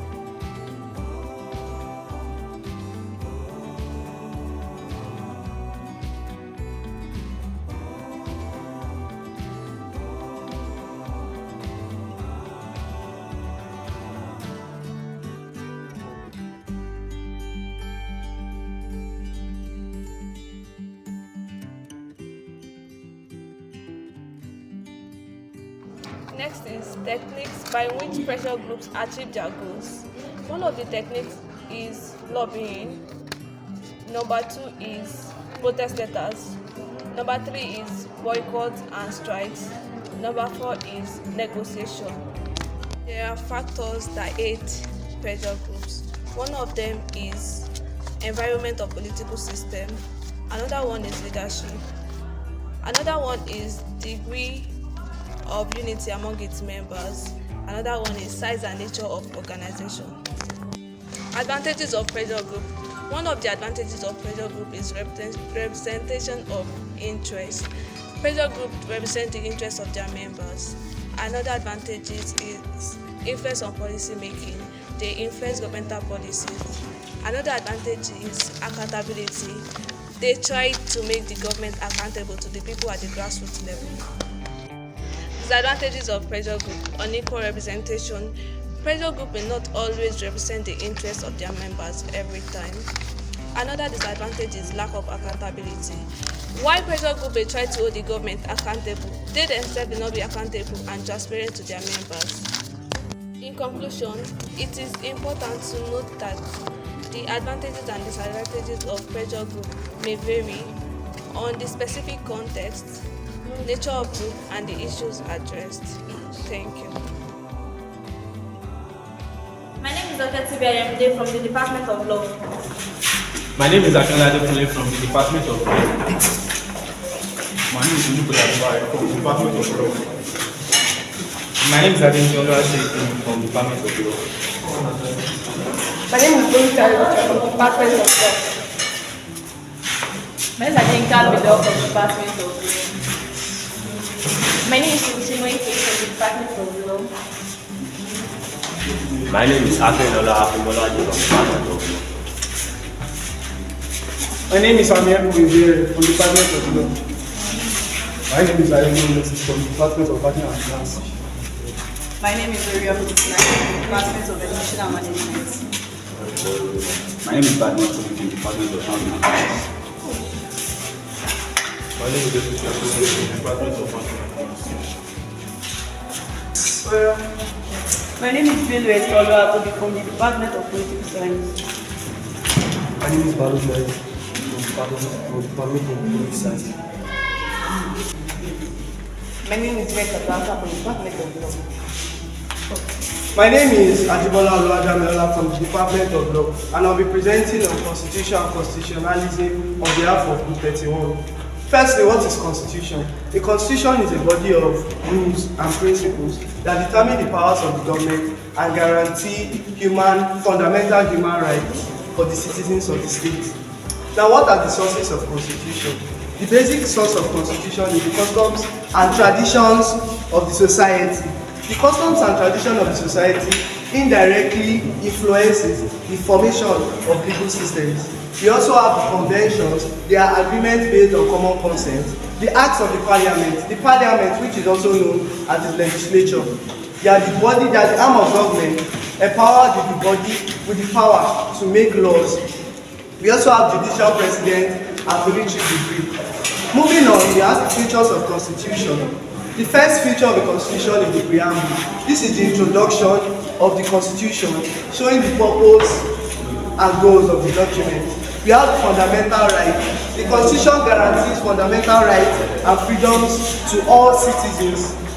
We have the separation of power, federalism, amendment procedure, which states how the law should be amended when it needs to be amended. We also have the electoral system that shows how elections should be conducted and checked. Moving on, we have types of constitution, which are majorly written constitution and unwritten constitution. A written constitution is a body of rules and laws that is contained in a single document. Examples of countries that uses this constitution is USA and Germany. Now, what are the merits of written constitution? Clarity and certainty. A written constitution provides for a clear and explicit set of rules that govern how people of states should be living. It also protects individual rights. It limits the government power in the case of autocracy and totalitarianism. It enables stability in the country. Now, what are the demerits of a written constitution? It is rigid in its form, which means that it is very strenuous and hard to amend. It is also hard to interpret in the state that it is contained in a single document. It is also not flexible. Moving on to the second type of constitution. An unwritten constitution is a constitution that is not contained in a single document, but is derived from a combination of statutes, court decisions, and customs. What are the merits of a written constitution? It is flexible, which means that it is not rigid in its form and it is easy to amend. It is evolutionary in nature, which means that as man evolves, it also evolves with man. It also fosters political pragmatism. What are the demerits of a written constitution? It lacks clarity and certainty. Because it is not contained in a single document, it is not definite in its rules. It is also difficult in constitutional change. What are the differences between a written constitution and an unwritten constitution? A written constitution basically is contained in a single document, while an unwritten constitution is not contained in a single document but is derived from statutes and other customs. Also, a written constitution is clear and definite in its rules, while an unwritten constitution is not clear. An unwritten constitution is flexible and easy to amend, while a written constitution is rigid. We also have forms of constitution, which is rigid constitution and flexible constitution. A rigid constitution is a constitution that is hard to amend, and it takes arduous tasks to amend. While a flexible constitution is one that is easy to amend and does not take time to amend. What are the merits of a rigid constitution? It protects the fundamental human rights by limiting the powers of the government. it provides a framework for political stability. While the merit of a flexible constitution is it is easy to amend and it evolves with time. We also have the federal constitution. It's a type of constitution that enables separation of power between the three arms of government and also is balanced. What are the features of a federal constitution? Division of powers. A federal constitution enables decentralization of powers between the local government, the central government, and the federal government. It also shares sovereignty between the three arms of government. And also, it enables autonomy of the regional government. What are the merits of federal constitution? It balances power, it accommodates diversity of tribes and cultures like in Nigeria. And what are the demerits? It is a potential for conflict whereby different tribes want to be the one in charge of power. It is inefficient in coordination. We have the unitary constitution also. It's a type of constitution that establishes a centralized form of government where power is concentrated in a single central authority. Examples of countries that uses this type of constitution is North Korea. Now, what are the features of a unitary constitution? A centralized power whereby the central government is the only one embodied with the power to rule and to give out laws. All other powers are not decentralized.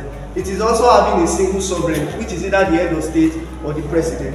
What are the merits of unitary constitution? The unitary constitution, the citizens hold their allegiance to one government and one person. It is not decentralized in any form.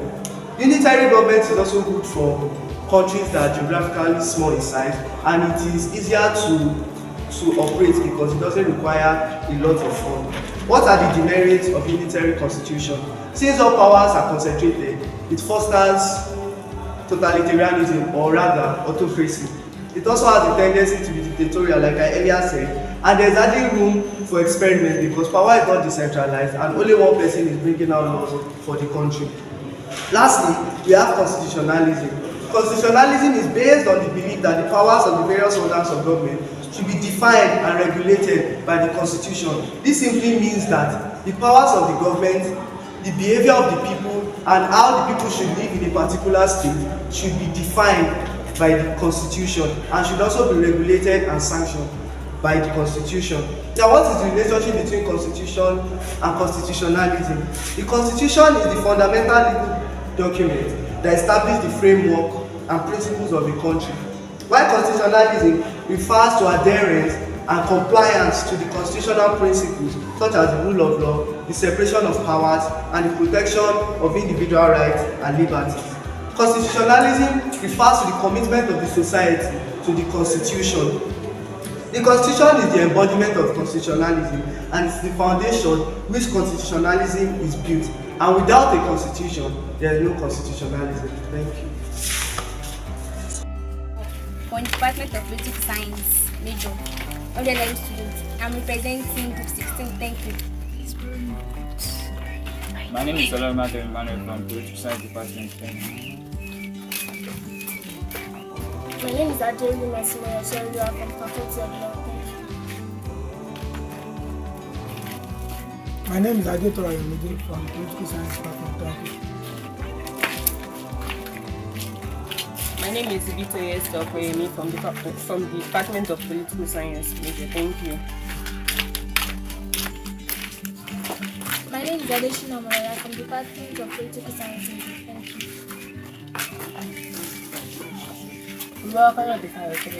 Political Science. Major. Thank you. My name is Emma Watari from Political Science Department. Thank you. My name is Alajisiwa from Political Science. My name is ADEKUNLE from Political Science. Thank you. My name is Luka from the Faculty of Law. Thank you. My name is Obi Kristaro from the Department of Political Science. Thank you. My name is Awolumate Oluwaseun from the Department of Law. I am the presenter for Group 16, and our topic is Government at the Academic Field of Study.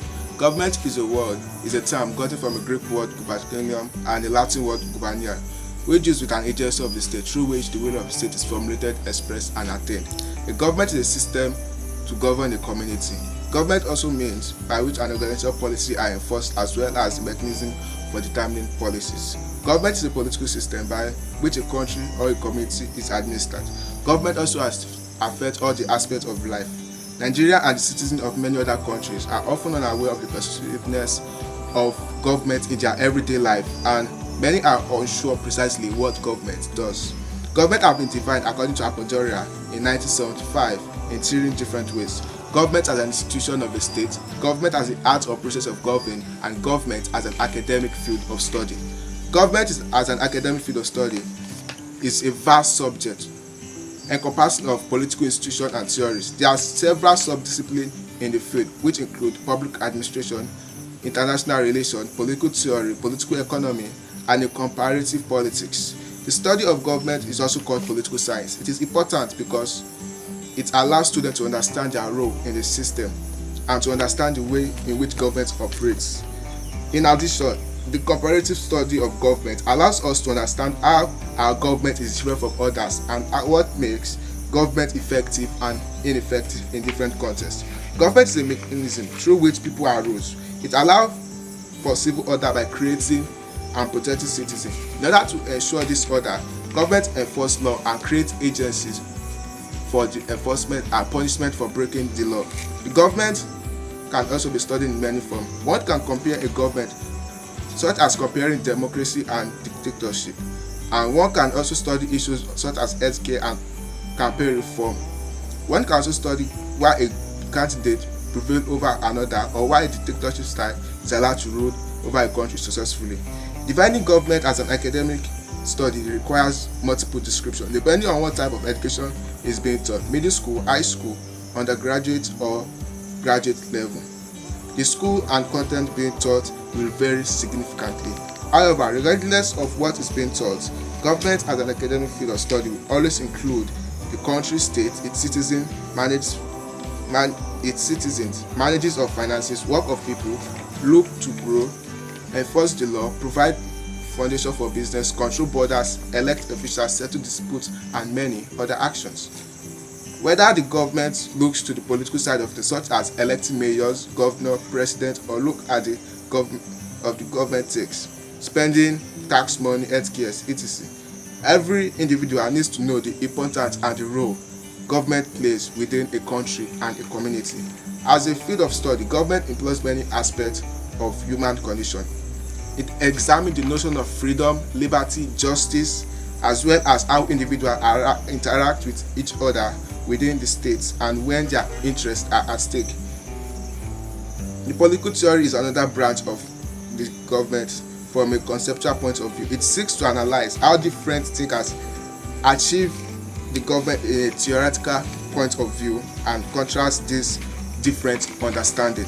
It must be admitted that, however, the scope of the discipline is wider than the latter.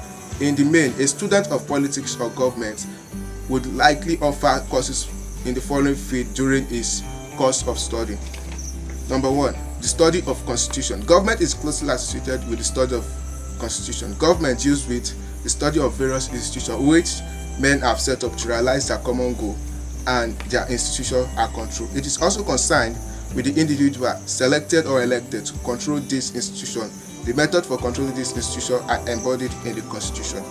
The Constitution therefore describes the different institutions for government, their function and power, the limits of their power, and the rights of the citizen. The political theory. The government of a state may be derived from 2 major sources, namely the constitution of other countries and the writing of political philosophers.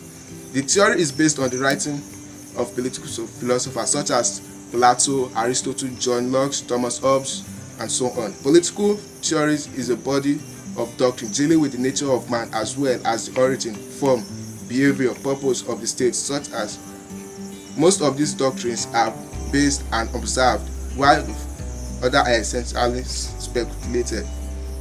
The writing of these great political theories are the interest of the student, as concepts developed by them are underlying principles for the formulation of constitution. There are hardly any constitution, for instance, that does not embody principles like rule of law, separation of power, checks and balances, social contracts, etc. Political sociology is the next one. Political sociology deals with the application of sociological and psychological principles to the understanding of government, of human being in political arena. It provides answers to questions like why do people fit in certain way, why are men more generally interested in politics, why the lower class more radical in their political point of view than the middle class, why is the political leader in the developing country tends to identify the self or group interest rather than national interest. Political administration. Political administration is the study of bureaucracy and administrative machinery of the government. In the study of government, political administration covers the civil service, public corporation, and the local government. The ordinary man has contact with these bodies. Most of the public schools, university, airports, railway, etc. are provided and managed by public enterprise. Many people tend to use the performances of this body to assess the performance of the government. In case of countries like Nigeria, where public bureaucracy is perceived in general efficiency by logical extension. Government also covers the international relationship. The international relationship focuses on the analysis of behavior, states of the international system, and the factor that which determines their behavior. Students would need to know the purpose, structure, principal organ, achievement, and problem of institutions such as UNO, Commonwealth, AU, and so on, and the whole of the own country in this institution, politics and economics. It studies how political influence economics and how economics affects politics. In some subjects studied in political economy includes public finance, budgeting, social welfare, and the relation between government and the business. Students should know that politics and economics were the same discipline until they were separated in the late 19th century.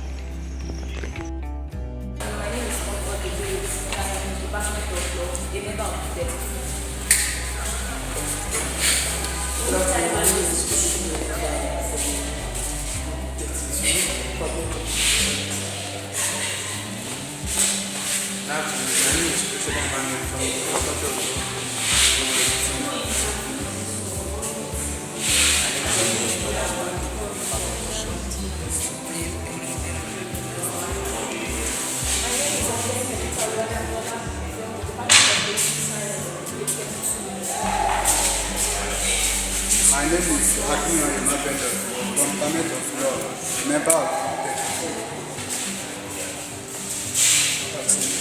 My name is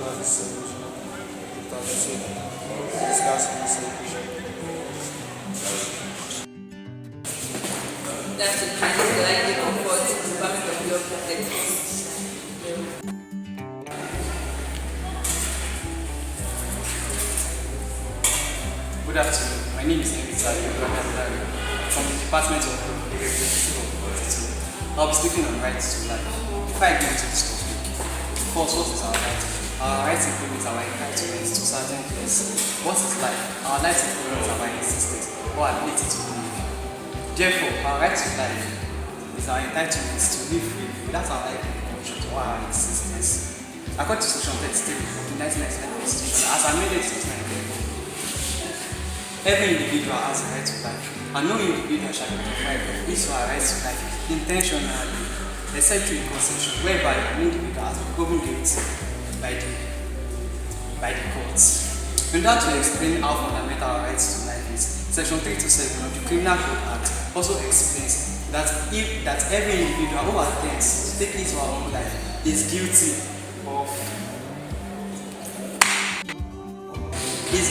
misdemeanor, and such individual shall be sentenced to 1 year imprisonment. This is to explain how important our right to life is, and that even the killing of oneself in Jesus life is not allowed in the country. Our right to life is very right, and it is important for all citizens of Nigeria to know this. Now, in ensuring that our right to life is protected, there are bodies made to ensure this, such as the judiciary. The judiciary, as we all know, interprets the law. That it consists of the lawyers, the judges, magistrates, etc. Then the police force. These are the people that execute. These are the people that execute the law by punishing offenders and people who try to violate other people's rights to life or their own rights to life. Now the shortcomings of our rights to life. How are our rights limited in Nigeria? First, through terrorism. We see that in Nigeria today, we have issues of terrorism, armed robbers, bandits, kidnappers, and people who abduct. These are limitations to our rights to life as Nigerians, and it has affected the country at large. Also, communal conflict. Communal conflict is also a shortcoming of our rights to life.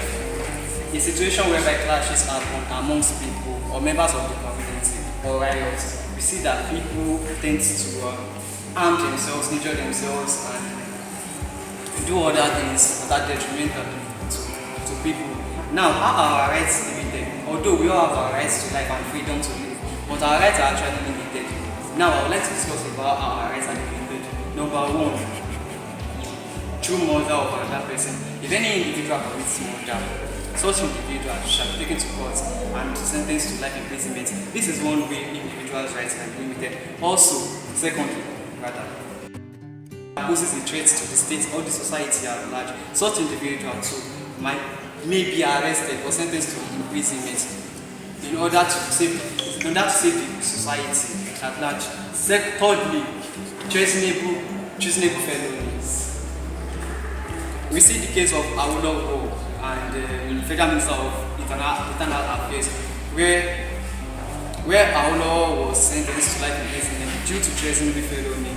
These are also limitations to our rights to life and sentences. We also have anybody who rapes an individual, especially when such rape is to death. Such person limitation to rights to life. Such person rights to life shall be breached, and the person will have to face the consequence. Now, how are these rights to life cut short? It comes through sentence, killing by firing squad, and death by. Okay, we have death sentence, death by firing squad, etc., and many others. Many ways our rights to life can be limited, and agencies, governments, it's the duty of the government to protect our rights to life and to ensure that we all live freely without our existence being cut short. Now, in order to ensure that our rights to life is protected, the government ensures their agencies, bodies like the police officers, the cadets, the army, who protect us from external threat, conflict issues in the community, and many others. Thank you. In 1948, the Universal Declaration of Human Rights (UDHR) made it mandatory for all nations, regardless of political status, to make sure they practice human rights and that every human a right to life. Thank you.